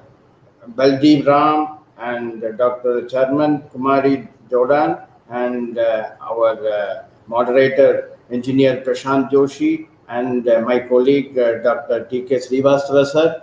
And first of all, I would like to thank the organizers for providing me this opportunity under this national webinar on climate resilient agriculture, adaptation and mitigation strategies for sustainable agricultural production. So, first of all, then you see some of the points already covered by Dr. T.K. Srivastava sir, but I will try to elaborate some of the points here. Just first of all, Prashant, Dr. Prashant ji, yes. Next one. Yeah, this is my outline of presentation. Basically, already covered by climate and weather. Some points I will talk. Then climate change and India as a whole, its trends and future projections, and how this climate change will impact on agriculture, and then climate resilient smart technologies, resilient or climate smart technologies. Some of the technologies I will explain. And finally, I will spend some 1 or 2 minutes with respect to our institute activities, and finally question and answer section. Then what is weather and the climate? You see, as Dr. Srivastava told, weather refers to short-term changes, but climate refers to long-term. But at the same time, at least as per the World Meteorological Organization, at least 30 years average we are normally considered as climate. And different regions have different climates, but weather tells what is the weather pattern for today or tomorrow. That is the weather. Next slide. Yeah, as far as greenhouse gas, that is particularly the atmospheric concentration, atmospheric carbon dioxide concentration is concerned. When you see the concentration level from 1955 to 2020, when we see for the September month, when we consider, well, there is a lot of change. That means from 315 parts per million to around, when we consider July 2020, it is 414.38 parts per million. You see the increase, and because of this carbon dioxide and the greenhouse gas effect, that means a green glass effect, so the temperature automatically increased due to the radiation, that is reverse radiation of the atmosphere. And next one. So as far as Indian scenario is concerned, when we talk about the temperature increase over India for the last 1901 to 2019, when we consider the temperature anomaly over the last 120 years, we have found that it is around 0.61 degree centigrade per 100 years. This is the trend. But when we look into the last 20 years, there is all years there is an increase in temperature over the normal. Well, you see, and also next one, when we see the rainfall, here the annual rainfall departure from the normal, this is the data for the last 120 years. There is every year there is a small or a higher increase or decrease, but when we see the last 20 years, always almost all the 90% of the year there is a decrease in rainfall all over India. This is average rainfall over India. Next one. Then for the last, as far as due to the climate change at the global level, we are getting major extreme weather events. When we see the last year, there are a lot of extreme weather events happened in different states. When you see the Orissa as well as the Orissa, then there is a lot of floods and heavy rain. But Bihar, Uttar Pradesh, and several places, there is floods and heavy rainfall, particularly unseasonal rainfall during the seasons, particularly monsoon season as well as the winter season. And some places there are thunderstorms, and these are unseasonal as well as the number of thunderstorms are increasing for the last 20 years. Next one. So normally in climate science, what they will tell in the future, future climate, what will be the future climate? Normally, we have we use the representative concentration pathway. You see, the pathway means the pathway is nothing but it is a greenhouse gas concentration, not the emissions trajectory. Basically, it is the radiative forcing at different levels in 2100. When we see RCP 2.6, then radiation forcing is less. But at the same time, when we see the 8.5, there is higher radiative forcing. In that scenario, the carbon dioxide equivalent will be almost 1200. That is the unsustainable scenario. For any climate change studies, we normally use RCP 4.5, which is the sustainable scenario for the climate change projections. Next one. You see, this is the scenario for the 2030, 2060 and 2080 as far as India is concerned. When we talk about the climate change scenario, if you see the RCP 4.5, then there is an average increase of 1.8 to 1 different scenarios. When we see 2.49 degrees centigrade as far as RCP 4.5 is concerned in 2060s. But when we look into the 2080, there is a higher average temperature increase. This is a spatial variation of temperature over the years under the projected climate change scenario. Next one. And this is the rainfall scenario, projected scenario under different RCPs. When we talk about the RCP 4.5, on an average, you see, on an average, there is very little increase or decrease of rainfall or temperature. But its spatial variation is lot of spatial variation. You see, the spatial variation is higher when we move from one scenario, that is 2030 to 2080. When we see under 4.5, when we see the western part of India, there is a lot of increase in temperature. But when we see the average, it is only 7%. But when the spatial distribution is too much. Next one. Next slide. And this is when we see the climate change, its effects in India.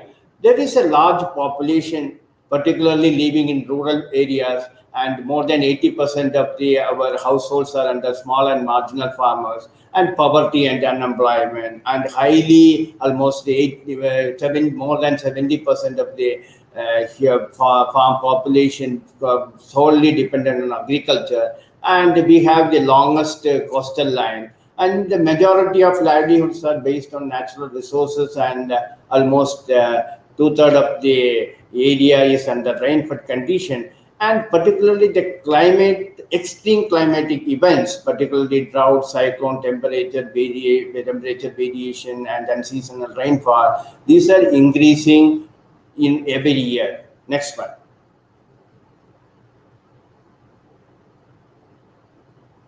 So these are the risks to different agro-ecosystems and people in India. When we talk about different agro-ecosystems, you see the Himalayan glacier melt. That area, particularly this, because of the Ganges glacier melt, there is an increase of water level in the Ganges as well as other rivers. And when we see the sea level rise in the islands, particularly Andaman as well as Lakshadweep, there is an increase in sea level will be a problem, and erosion of coastal areas due to sea level rise and extreme weather. Then variability, particularly the variability of monsoon.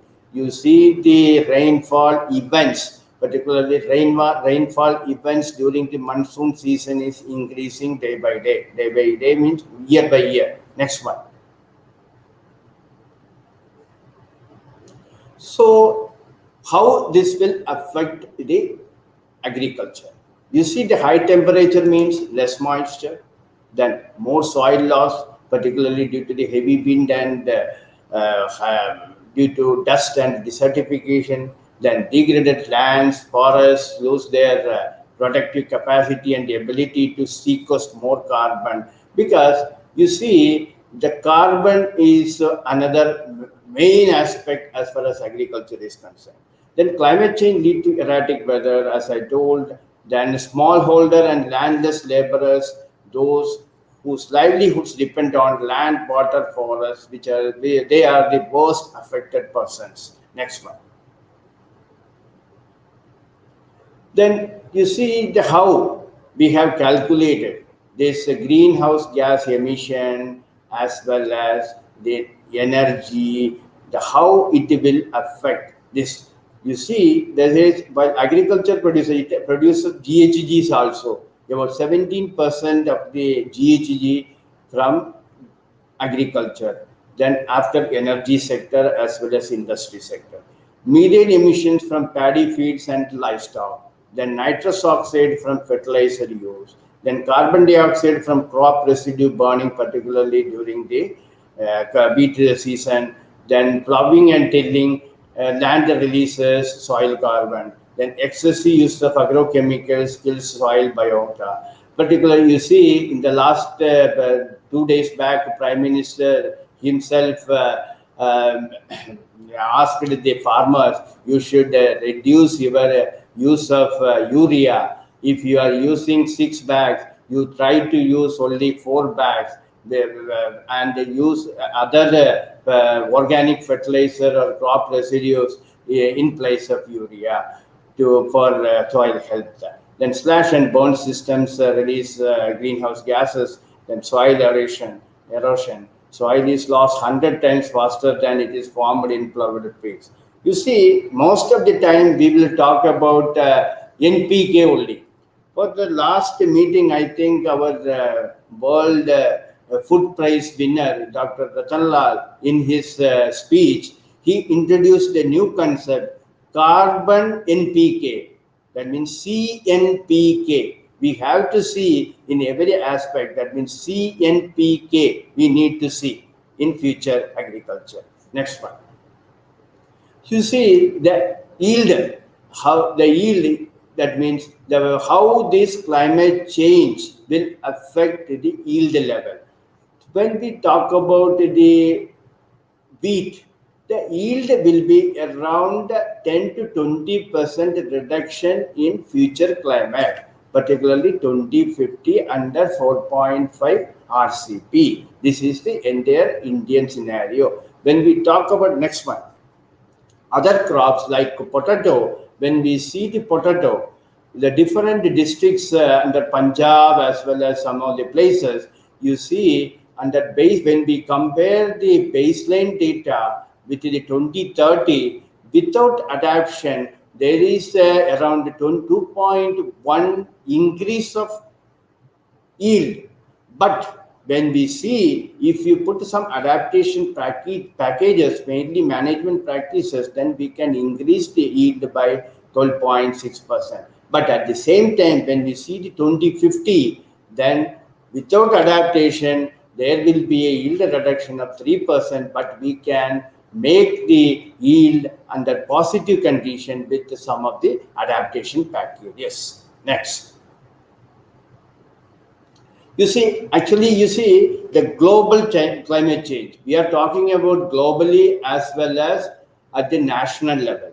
We need to see the climate change aspect at the local level.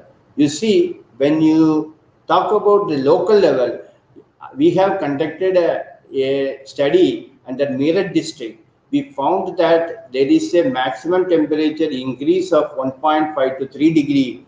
And particularly the temperature increase will be more in wheat season compared to rice season, and annual rainfall projected to increase.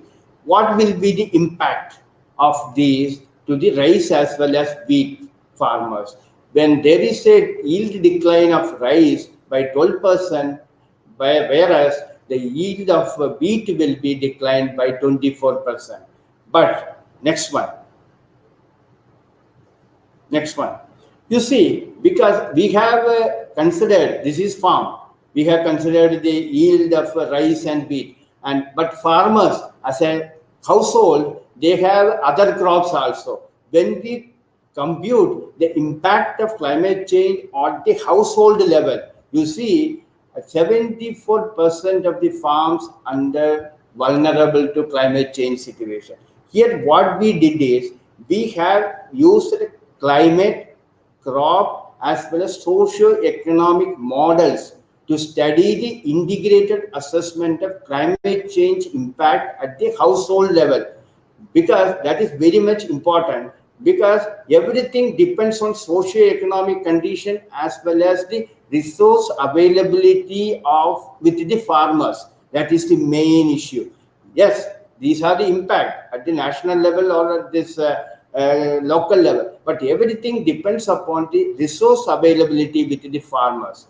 And because their net returns will decline up to 14 to 19%, 14%, but per capita income up by 9%, because per capita income up because in the future there will be a price trend will be higher compared to other decreasing trend. Then some adaptation measures are also required to increase the yield at the farm level, and which will automatically increase the net farm returns as well as the per capita income. Next one.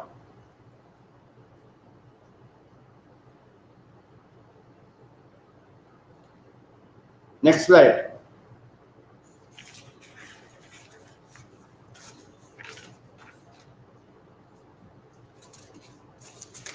Prashant, next slide.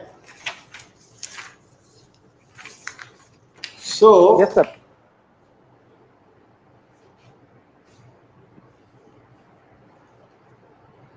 Having some issue, just wait sir. okay.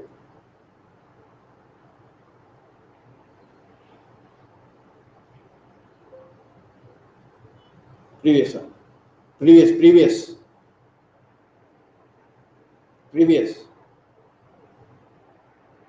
Yeah.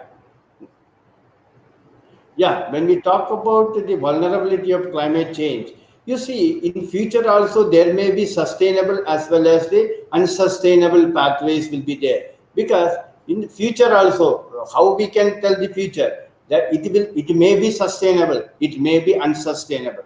When we talk about sustainable pathway, then there will be 52% of the households will be under vulnerable situation. But at the same time, under unsustainable pathway, it will be around 55%. Next one. You see, this is the spatial variability of our cropping system. It is very difficult.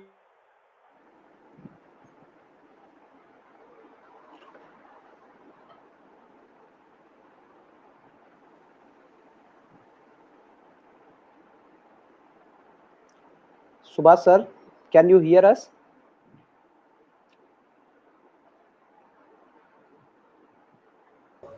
I think we are having some internet issues with Subash sir. Yes sir, Subash sir. Now, is it okay now? Hello? Yeah, it's okay now sir. Yes sir. Yeah. Good to go. Yeah. Yes, it is okay, Subhash sir. Please keep continue. Okay. You see, as far as the predominant cropping system is concerned, this is the spatial variability of cropping system all over India. When we talk about it, there are 80 predominant cropping systems all over India. Second one. Next one. When we talk about the second predominant cropping system, this is around 127 cropping systems identified.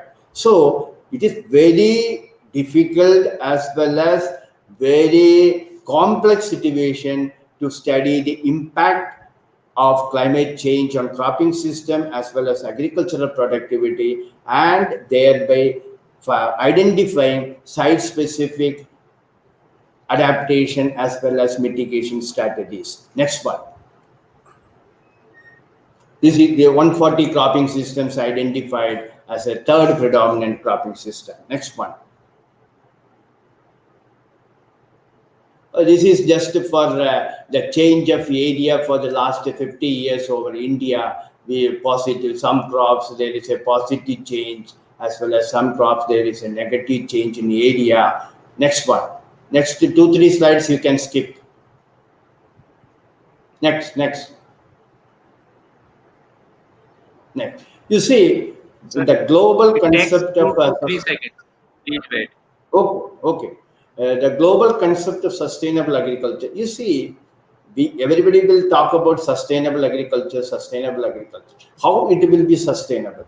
As per the definition of FAO, the management and conservation of the natural resource base and the orientation of technological and institutional change in such a manner so as to ensure attainment and continued satisfaction of human needs for present and future generations. Such development, which will conserve land, water, plant, and animal genetic resource, is environmentally non-degrading, technically appropriate, economically viable, and socially acceptable. This is a definition of FAO. Next one.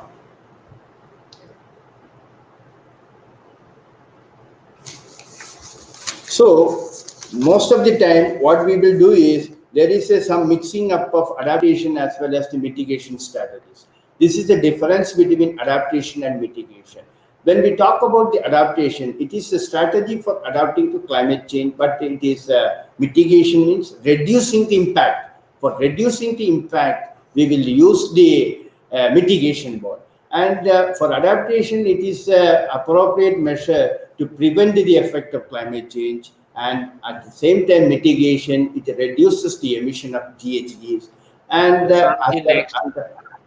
under adaptation, we need to take the steps such as construction of flood barriers, the efficient use of water management practices, development of drought as well as flood resistant crops, etc. can be taken up. But at the same time, in the mitigation side, the main measures will be new technologies with the clean energy resources to make the older technologies more energy efficient. And adaptation means it is a long-term strategy, but at the same time, mitigation is a long-term. Next, please. It is localized to and specific.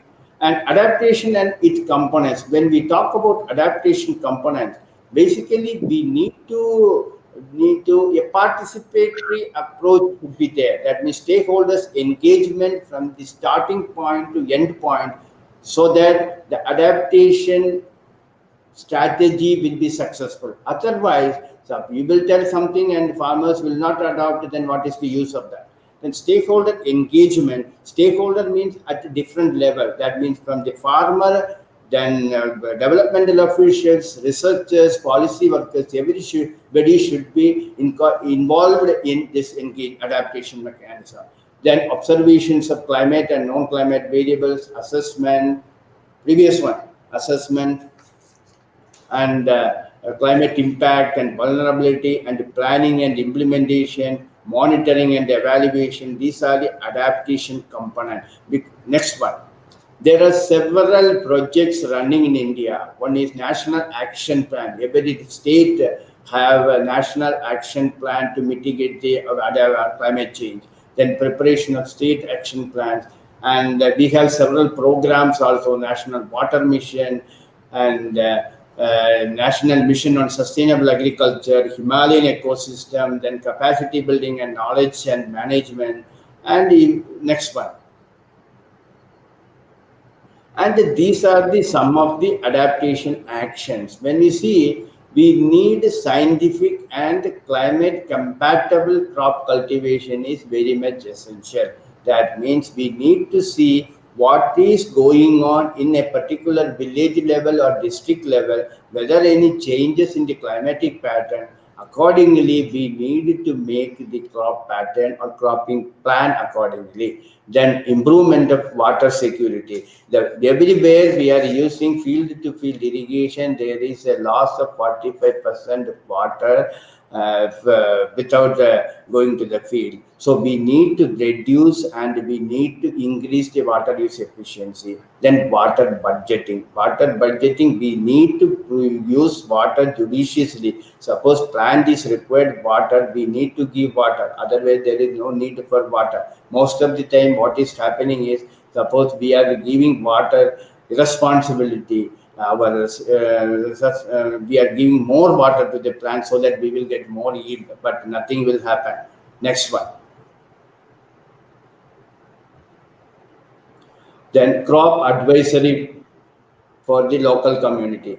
for everywhere. Already India Meteorological Department, they are issuing advisory, that means weather advisory to the farming community at the district level. Now they are using at the block level. So for the last 5 years, I'm going through the advisories as well as the actual what is happening at the different district level.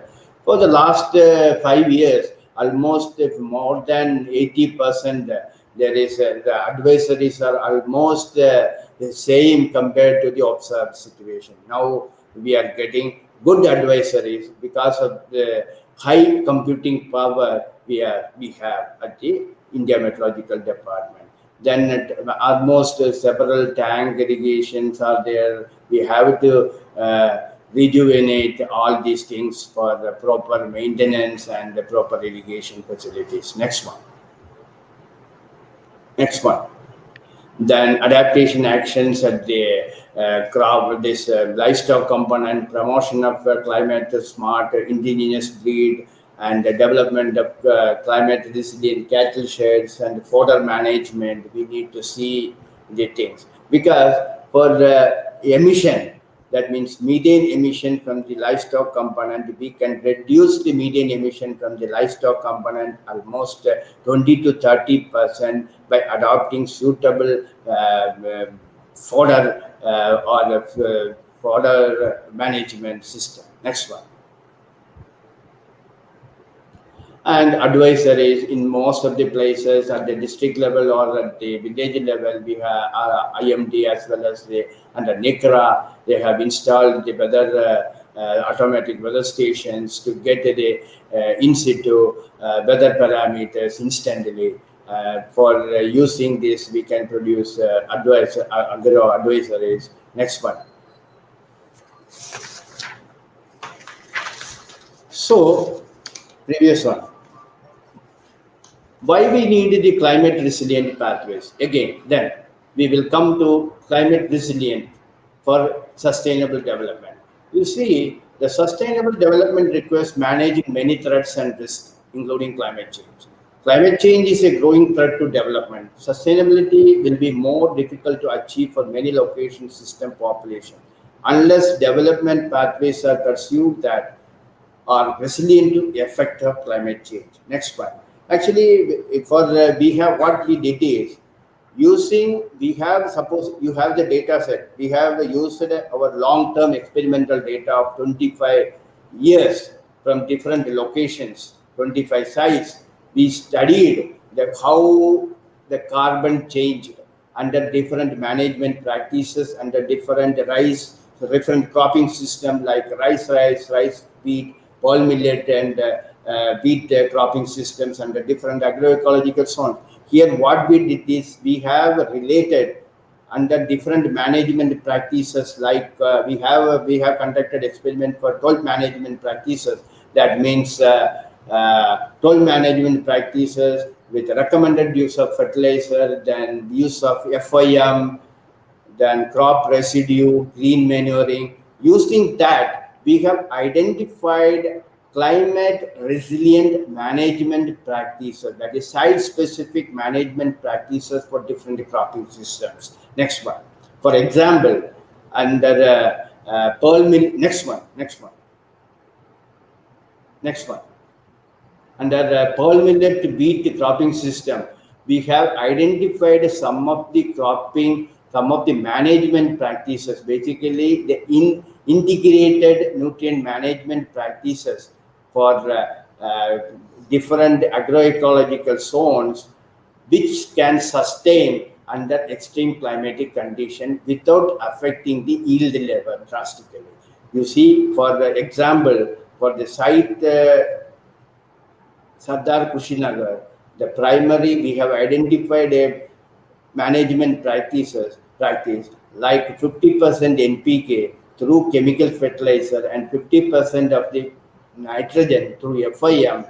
If you are using, then there is 66.7% increase in yield under extreme climatic situation. But when we see other treatment like recommended dose of fertilizer, there is a decrease of around 10 to 15% decrease. Like that, we have identified primary, secondary, tertiary, climate resilient integrated nutrient management practices for different cropping system as well as different agroecological zones. Next one.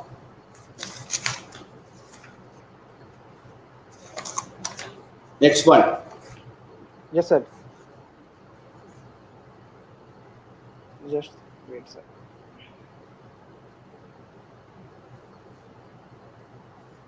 Yeah, climate resilient interventions and their contributions to agriculture. Yeah, next one. So already Dr. T.K. Srivastava sir also mentioned there should be climate resilient interventions, how it will be and what it will be. Then for particularly when we talk about soil management, we need to do the crop mulching and stubble mulching.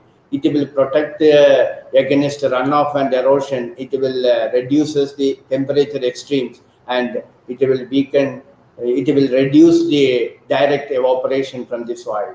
Such a type of management practices we need to identify at the local level and we have to implement. And then zero tillage, it has its own advantages and land leveling, already talked by our previous speaker, then trench cum bunting, then contour bunting. It will have its effect on climate or other variables. Next one. Then deep ploughing across the slope, live bunds, soil health guard scheme, then compost production units at the farm level. So such a type of management practices we need to implement. Next one.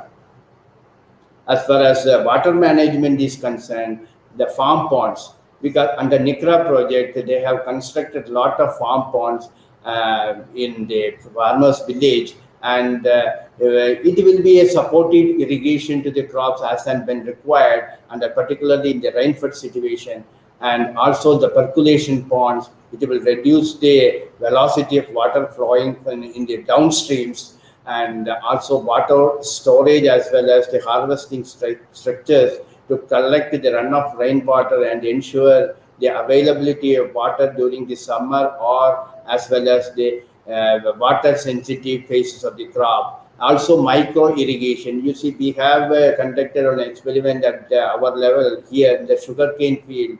We can increase the efficiency up to 60% using the micro irrigation compared to the flood water irrigation. Then green manuring, and it will reduce the greenhouse gas emission. When we talk about the recommended dose of fertilizer, earlier we have used the ordinary urea, but now almost all the farmers changed into the neem coated urea. We have conducted an experiment and we found that around 20 to 30% reduction in nitrous oxide using this neem coated urea compared to normal urea. Next one. And these are the challenges in adaptation mechanism. We need to identify the location-specific sustainable interventions, then mainstreaming of interventions in planning process, because for every planning, there we need to identify the adaptation mechanism, adaptation technologies, what is the adaptive technology, then availability of financial resources, because when we talk about we need to see, we need some funding should be there. That means we need to include this adaptation and mitigation strategies in some of the plans. Then stakeholder engagements, technical support and capacity building, and scaling up of adaptation project towards programmatic approach. Next one. Way forward. Next one. You see, everybody is talking about the global food system and global at the regional level, but we need to talk about the local food system as per Atmanirbhar Bharat. That means local to local. That means a method of food production and distribution that is geographically localized. Food is grown, raised and harvested close to the consumer homes. So in general, we need to promote local and regional food systems. Next one. basically under these conditions, these are the problems of agriculture, as I told earlier, as well as myself, as well as the TK Srivastava sir. The another aspect is the integrated farming system approach. Next one.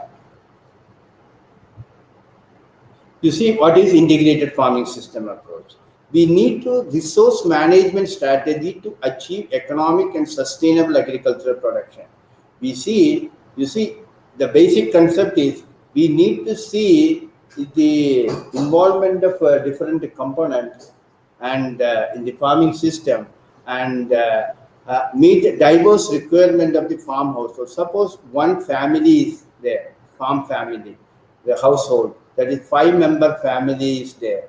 They are dependent on solely on agriculture. So if you diverse the farming system enterprises according to the resource availability with the farmer, so it will be good to sustain under climate change, particularly climate variability scenario. Then preserving the resource base, maintaining high environmental quality, because he will use all recycling will be there. So everything will be almost 90% of the fertilizer what he will use will be from the farm itself. So it will be good for the climate change, reduce the impact of climate change at the household level. Next one. So these are the different farming systems that if you consider this farm as a family, and these are the components we can introduce into the farm level. Next, like livestock, these things. Then next one. Next one. So integration of farm enterprises. When we talk about, you see, it will consider soil, climate, and other features of the selected area. Then resource availability with the farm labor, farm household, like land, labor, and as well as the capital.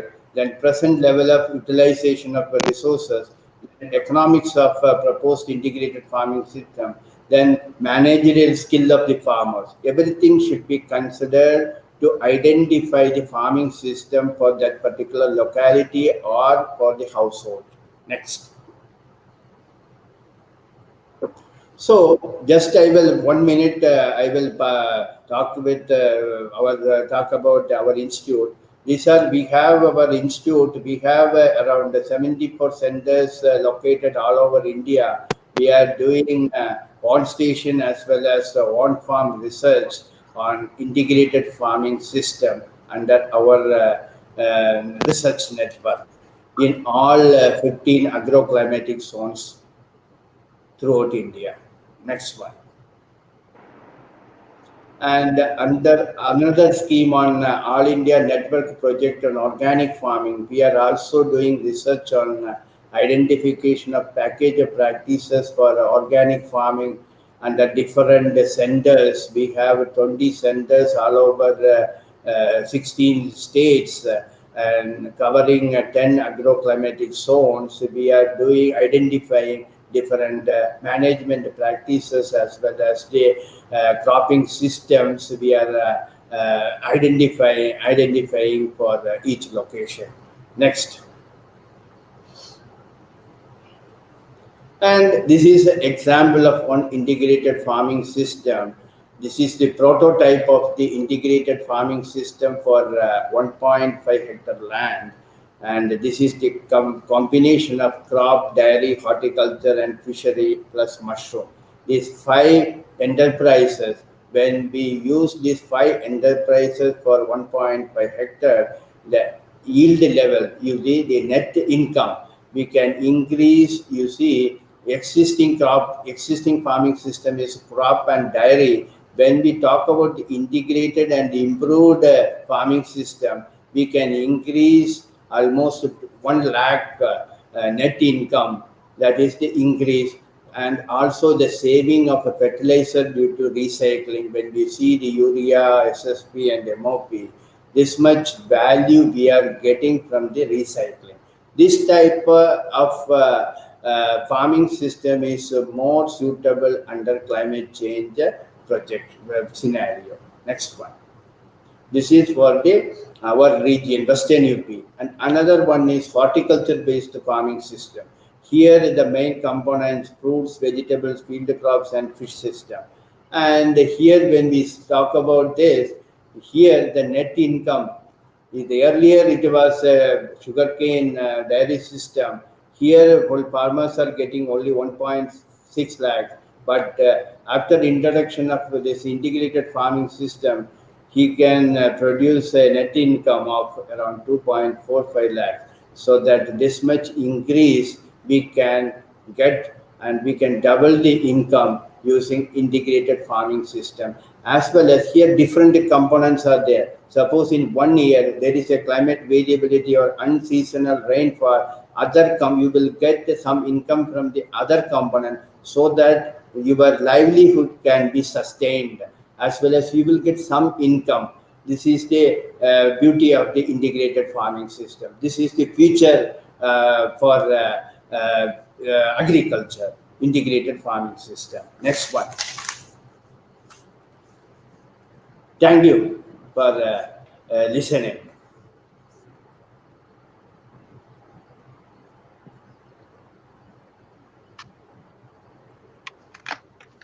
Thank you, sir. Really, you have expressed and covered all the issues related with the climate resilient and the crop production. You mentioned the weather, climate changes, effects on the crop, how we can mitigate the things, the annual precipitation, CO2 concentration and temperature and other parameters changing drastically present in the present scenario, and the effects of the on the effect of the climate changes on the productivity. Cropping system is also going to change, area of the crops are also changing, but overall how we can climate resilient by using the water management, by weed management, by nutrient management, by mulching, funding, leveling, and other agronomical practices. You have really covered all the issues fantastically for the participants. Now it is the time for the question answer session, and I would like to invite Dr. Baldev Ram, Associate Professor and Head, Department of Agronomy of this college, to kindly start the question answers, including all the participants from the different areas. Please, Dr. Baldev Ram. Thank you, sir, for giving an opportunity for hosting a one-day webinar. We did think the very fantastic, elaborative, and exhaustive webinar presented by eminent speaker Dr. D.K. Srivastava sir and Dr. Subash sir. कुछ question हैं जो हमारे Baldev sir, your voice is not coming properly. Dr. Baldev sir. Yes, sir. Now I think your voice Baldev ji आवाज proper नहीं आ रही है आपकी, थोड़ा सा देखो आप कोई प्रॉब्लम है क्या? Now speak, sir. I think lastly we are getting clear voice. Please speak something. Now it's okay. Sir जो पर्सन्स पूछे जा रहे हैं वो उनका जवाब ये है कि अधिकतर ये कह रहे हैं कि साहब हिंदी में ही पर्सन पूछे जाए, और मैं शुरू में डॉक्टर टी.के. श्रीवास्तव साहब ने से उनके प्रेजेंटेशन में 2 क्वेश्चन आए हैं और उनका सर वो प्रचार हैं, और उनकी तरफ से आया है डॉक्टर संदीप केपी सिंह जी ने पूछा है कि is the climate change also affect the weed behavior and herbicide efficacy? If yes, then which in manner that affect the weeds as well as herbicides? Dr. T.K. Srivastava sir. Doctor Ram, मैं सुन नहीं पाया, आप थोड़ा जोर से बोलिए, आवाज बहुत धीमे आ रही थी. I am repeating again. थोड़ा जोर से, आवाज बहुत धीमे आ रही है. The question is the climate. Baldev जी आपकी आवाज प्रॉपर नहीं आ रही है, थोड़ी सी या तो कुछ प्रॉब्लम है क्या, या आप थोड़ा माइक पास में लेके बोलें. Yeah. Is the climate change affect the weed behavior and herbicide efficacy? If yes, then in Okay. which manner they affect the Okay. weeds as well as Okay, I herbicide? got you. You are means somebody wants to know that whether climate change affects weed behavior and herbicide efficiency. Was this the question? Yes, sir. This Yes. was the question. Yes, Okay. yes, sir. Okay, I got the question. Yes, I think it's very good question. See, climate change, if in one word I have to answer, I will say yes. Because there are certain examples and very glaring examples that certain weed species are becoming invasive. Earlier, they were just confined to non-crop land or forest land, and now they are coming into cropland. So, for example, there is a weed during your say winter season, that is Canada thistle, Cirsium orvens. It was earlier known for non-cropland weed, and now it has become a wheat weed in most of the areas. And there is a research evidence for that, that with increasing CO2 concentration, the production capacity, the dispersal capacity of this Canada thistle is quite enhanced. Then there are, I just cited example of Prosopis joliflora in Rajasthan fields. It has now covered almost 1.5 million hectare area. So because of the climate change, there was drought and floods. So this used to be controlled naturally. Now because there is moderately means weather is changing, so it is now increasing its area. And because of its why it is increasing, because it has got a good energy storage in its underground parts. So this weed dynamics, weed as such, their efficiency may not change much, but weed dynamics will change because the whole ecosystem is under threat from climate change. So as far as weeds are concerned, I will say yes, climate change will impact the weeds. Then as far as herbicide efficiency is concerned, normally it happens that herbicide acts with a particular enzyme in the plant body, so it will affect only to a little extent, because the enzyme the capacity of plant to produce that enzyme is not going to be affected much, and it may affect variably at different stages. So we have to adjust our herbicide application schedule. We have to adjust some doses of herbicides, but as such there will not be much impact on the efficacy of herbicides as of now, because our temperature has gone up just by 0.6 degrees Celsius in Indian conditions. But certainly if it goes up to 2 degrees Celsius or 4 degrees Celsius, the scenario will be entirely different, and we have to do new research on that. And as an answer of this, I can say yes, the climate change will impact the weeds, but as far as the efficacy of herbicides, there will be very little change in the efficacy of herbicides, and we need to keep our temperature below 2 degrees Celsius to make our herbicides as effective as they are now. So I think that would suffice the need of this question. Thank you, sir. Thank you, sir. I request both the speakers to please concisely reply all the questions so that we can take more questions. Okay. Please. Example. Another is the parthenohistoricals also affect the changing climate change. That is the increasing the carbon dioxide, the proliferation and seed production also increases the parthenohistoricals. Your voice is very low. Another Dr. Baldev. Yes, sir. Your volume is very low, sir. Can't hear. Another participants also ask the question, you sir, is the climate resilient agriculture can have potential yield with a conventional farming system? शायद बलदेव जी headphone काम नहीं कर रहा है, I think नहीं आ रही है आपकी properly. Is the climate Okay, sir. There is another question from Mr. Sandeep K, which is shown onto the screen. If it is possible, our eminent speaker, expert, please clarify and answer this question. Yes, is this climate change will also affect the chemical efficiency that we are using in agriculture? Dr. Srivastava, may please. Yes, I can. I can answer. See, when we talk about chemicals, there are a number of chemicals which we use in our agriculture, like plant growth regulators, herbicides, pesticides, then fungicides. So, a general answer, I think, is not possible for this question. It will depend on the dose, it will depend on the stage, it will depend on the target enemy like weed or pest or disease. So in fact, such aspects are still yet to be explored, that what will be the effect of climate change on the efficacy of agricultural chemicals in different crops. So at the moment, I think it's not possible to answer this question in a very what you call desirable manner. We will have to research on that. No research available as far as this question is concerned. Dr. Baldev, please keep continue. Yeah. Sir, another question asked by the participants, JS Agri Samachar News Agency, is the climate resilient agriculture can have potential yield with conventional farming? So, Dr. T.K. Srivastava, sir. Yes, actually, there are in fact two different views on that particular issue.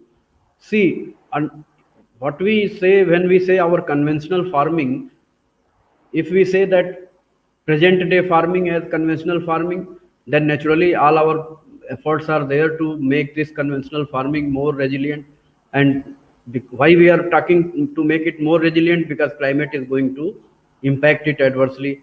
But if he means conventional agriculture, the sustenance agriculture which we had 30-40 years back, then I think that agriculture has got more potential to be resilient to climate change than the present day intensive agriculture, because our land races, our old varieties, they were in fact adapting to this climate for centuries, and they developed under this condition, and they developed by introduction, by selection, generations of selections.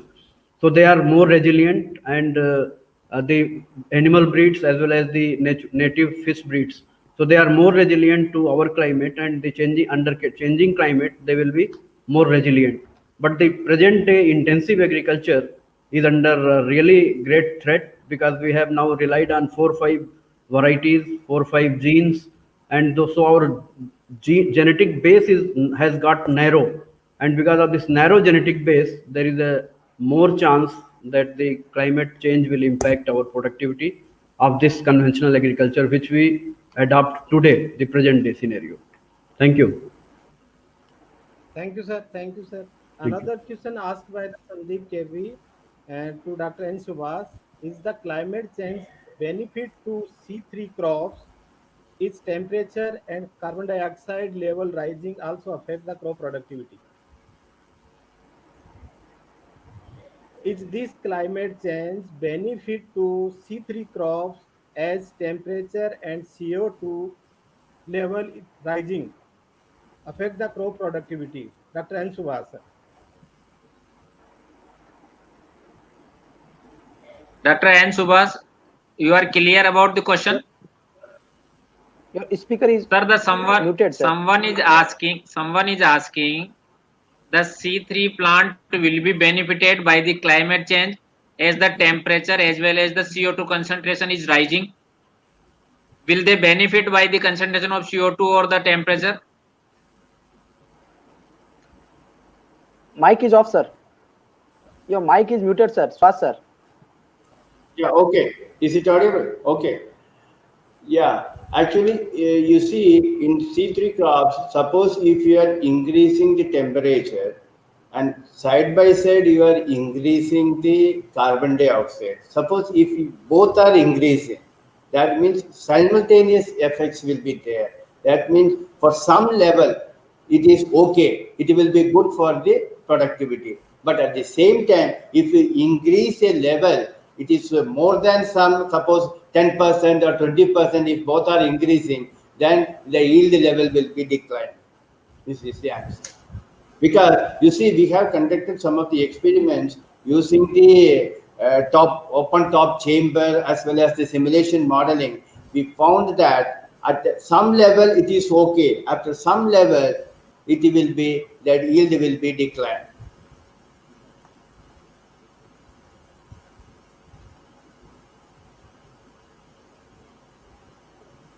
May I add something? Yeah.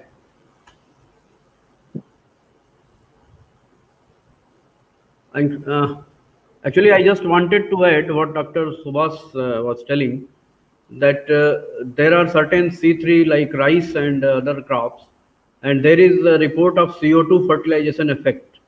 So with enhanced CO2 under, as he told, under limited circumstances, there is a chance that there will be some yield increase. But most often that yield increase because of CO2 will be offset by the increase in temperature. So as such, there will not be any positive effect of this climate change on C3 crops or on C3 crops. So we can say safely that CO2 will increase, but temperature will make that not happen. So there will be no profit in fact. Sure, sir. I am also agree with you. As the CO2 concentration increasing in the greenhouses, we are harvesting more crop because of the concentration of the CO2, but not the temperature. You are really very right, sir. Thank you. Next, Dr. Baldev, please. Sir, another question asked by our participant. Baldevji, next query. Is this climate change benefit to, if the impact will be on plants, then should be on crop and wheat both, the which one will have the less or more benefited? If the Not clear, climate sir. change impact on wheat and crops, which one is more benefited? To Dr. N. Subash, sir.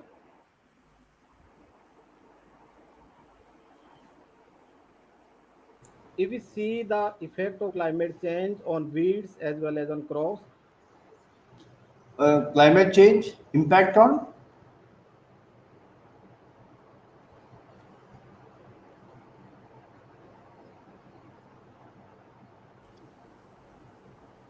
I think he wants to say that whether the impact of climate change will be more profitable for weeds or the crops. Is that the question?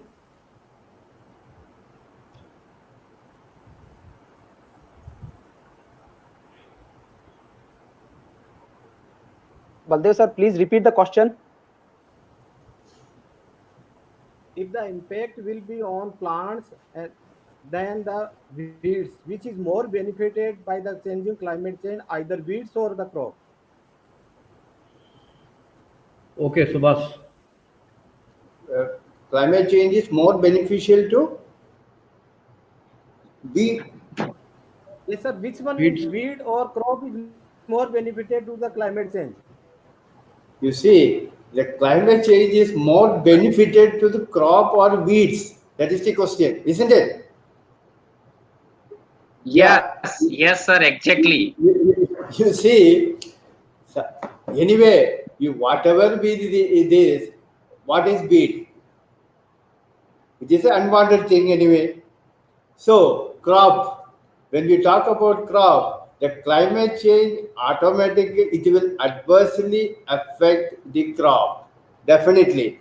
But it will also, sometimes the crop beats, it will also adversely affect, sometimes it will beneficial also. Okay? Everything depends on the other factors, not the simply climate factors, and it will depends on other drivers of the climate change also.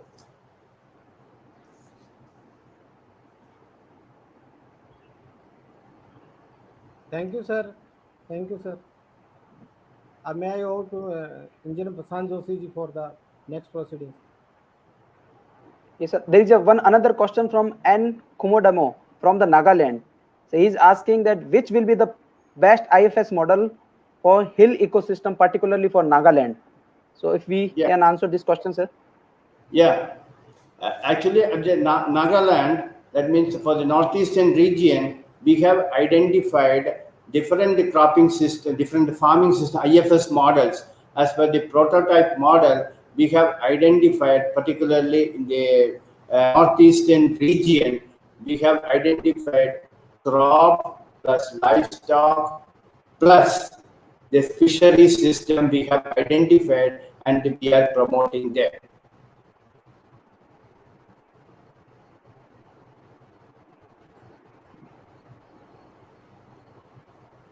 Sir, another question asked by the participant: what is the effect on soil health by the climate change? Dr. N. Subash, sir, what is the effect on soil health by climate change? Hello. Yeah. Dr. Subash sir. I am not reading. Subash sir asked the question, what is the effect of soil health by the climate change? Yes, that yes. Your mic is muted, sir. Jain sir, your mic is I muted. think Yes, Dr. yes, Subash. Dr. Srivastava, please reply. What is the effect of Yes, yes. climate change on soil health? Yes, I will reply. See, climate change will affect the soil health adversely because soil is a living system and lot of microbes live inside the soil. They in turn or contribute to nutrient availability for root growth, from production of various growth enzymes also in the root zone. So under the climate change, because of the increased temperature, if you measure, let me tell you a very wonderful thing, that when air temperature is 40 degrees Celsius, the soil surface temperature is sometimes more than 60 degrees Celsius. So under those circumstances, the top 5 centimeter soil layer, Hello. all the microbial activity goes very down, very much down, almost non-existent. So under the climate change scenario, when the when the air temperature is expected to increase, the soil temperature will further increase, though it will have some beneficial impact on the release of nutrients, but because of the loss of soil carbon, because of more oxidation of soil, and because of poor activity of microbes, the soil health will be adversely affected because of the climate change. That is certain. Thank you. So there is another question from which IFS model is very suitable in eastern Uttar Pradesh, sir? Asked Hello. Yes. Best crop model for the UP condition, Subhash sir. Hello. For Eastern UP.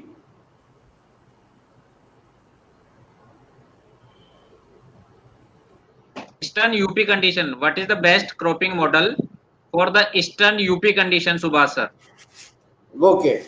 For actually for Eastern UP, we have different stations like Varanasi, Faisabad, and for these two places, we have a different integrated farming system model for 1 hectare as well as the 1.5 hectare area. So particularly when we see the Varanasi, we have identified around 8 enterprises. We have, this is a prototype. We have identified 8 enterprises in each area, like crop plus livestock means also number of animals, that is 2 plus 2 or 3 according to the family need, plus then mushroom component, then plus this fisheries component. Particularly in the eastern region, we are promoting the fisheries component because of the waterlogging situation there. They are getting water for the all the seasons. So these are the main component of the farming system of the eastern India. Thank you, sir. I think Thank you, sir. We are last question from my side. One of the farmer, by the participants एक किसान ने पूछा, आप दोनों में से कोई भी हिंदी में जवाब दें कि in the changing climate scenario किसान को क्या करना चाहिए. इज द डायरेक्ट क्वेश्चन कि किसान को प्रेजेंटली चेंजिंग सिनेरियो में किसान को कौन कौन सी एक्टिविटी या फार्मिंग एक्टिविटी ऐसी है जो उसको करनी चाहिए to cope up the problems. इसका जवाब देना चाहता हूँ. देखिए, किसान को सबसे पहले तो अपने खेत में कितना पोषक तत्व है, इसके लिए सॉइल हेल्थ कार्ड अपना बनवा लेना चाहिए. सबसे पहला काम करना चाहिए उसको. दूसरा काम करना चाहिए कि उसको अगर संभव हो तो लेजर लैंड लेवलिंग, जिससे कि उसके पानी का, न्यूट्रिएंट का सही उपयोग हो सके, तो लेजर लैंड लेवलिंग के लिए जाना चाहिए. और आजकल के किसानों में या हमारे गाँव में मैं देख रहा हूँ कि एक टेंडेंसी आ गई कि खेतों से मेड़ गायब हो गई है. मेड़ रह नहीं गई है खेतों में, जिससे कि हम रेन वाटर हार्वेस्टिंग जो खेतों में इन सीटू करते थे, वो प्रैक्टिस वो बिल्कुल ही समाप्त हो गई है और पूरा गांव का पानी बाहर निकल जाता है.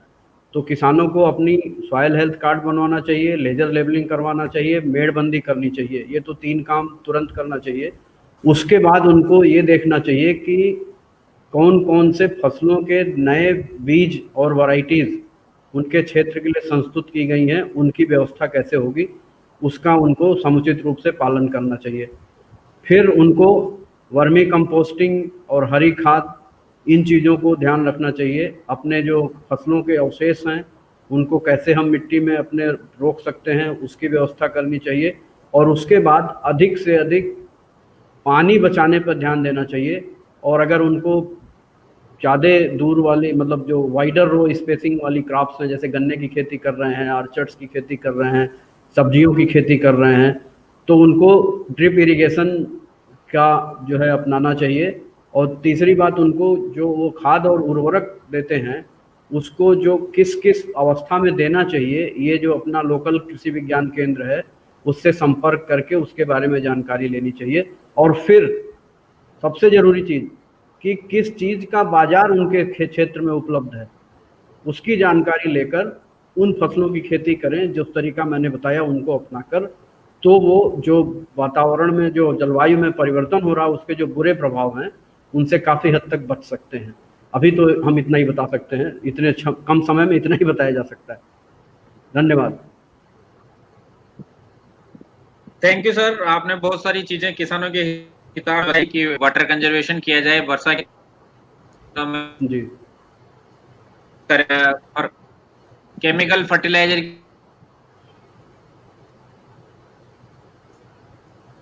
आपकी आवाज़ बंद हो गई। बंद हो गई, म्यूट हो गया। हाँ, पानी बचाने के लिए ड्रिप इरिगेशन का इस्तेमाल करें या कोई स्प्रिंकलर का इरिगेशन का इस्तेमाल करें। और सबसे बड़ी महत्वपूर्ण बात यह है कि इनपुट का जो उपयोग है वो क्रांतिक अवस्थाओं पे करें, क्रिटिकल स्टेजेज पे करें, ताकि अधिक से अधिक उत्पादन लिया जा सके। मैं अपनी तरफ से दोनों को धन्यवाद देना चाहूंगा, हमारे दोनों स्पीकर्स को, हमारे वीसी साहब को। और अंत में मैं डॉक्टर चमन कुमारी जादव को रिक्वेस्ट करूंगा कि propose the vote of thanks to all who have involved in this webinar. तो doctor Chaman Kumari Jadav please. Madam शायद अभी कनेक्टेड नहीं है, आ गए। ओके।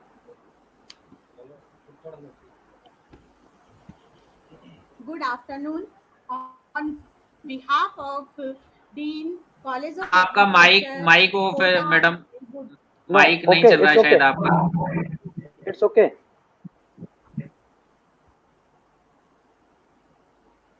यस मैम, अब माइक ऑन करो मैडम। हाँ, yes. Dean College of Agriculture, Agriculture University, Kota, I would like to express my sincere and deep sense of gratitude to the Honorable Vice Chancellor, Professor D.C. Joshi, Agriculture University, Kota, for giving an opportunity to organize this national webinar on climate resilience, agriculture, adaptations and strategies for sustainable agriculture. It is very important and pertaining topic for nowadays, and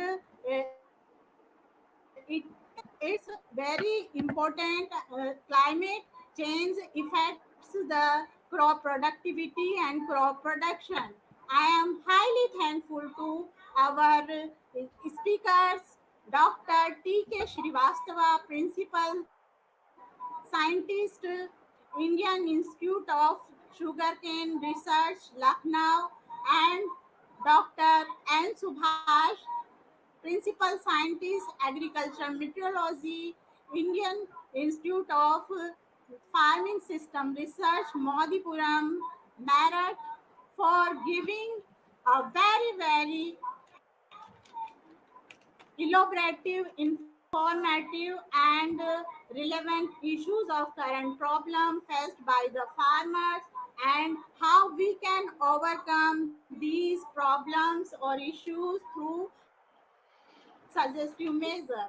I am also thankful to Dr. M.C. Jain, Dean, College of Agriculture, Kota, for his kind support and cooperation for this webinar and giving me an opportunity to coordinate this webinar. I am also thankful to the engineer Prashant Joshi, moderator, for making grand success of this webinar. I would also thankful to Dr. R.K. Meena, organizing secretary, for successful organization of this webinar. I would also thankful to Dr. Baldev Ram for nicely provide the solutions of raised interactive session. Last but not the least, I would like to pay my sincere thanks to all the participants, professionals, scientists, and scientists of various institutes, farmers, growers, entrepreneurs, students, and researchers who make the webinar great success. Thank you all. Okay, once again, thanks to Okay. all. My special thanks to our Honorable Vice Chancellor, Professor D.C. Joshi Sahab, and both the speakers who have spared a lot of time for us. I am really very much thankful from the core of my heart. I am thank you to Prashant ji for coordinating all the things in a very good and effective manner. I am also thankful to all organizing team, including Dr. R.K. Meena, Dr. Baldev Ram, Dr. Chaman Kumari Jadhavan, and all participants who joined this webinar for the sake of the agriculture in India. Thank you. Thanks to all. Thanks. Okay. Thank you. Thank Yeah, you, thank you. organizers, for giving us opportunity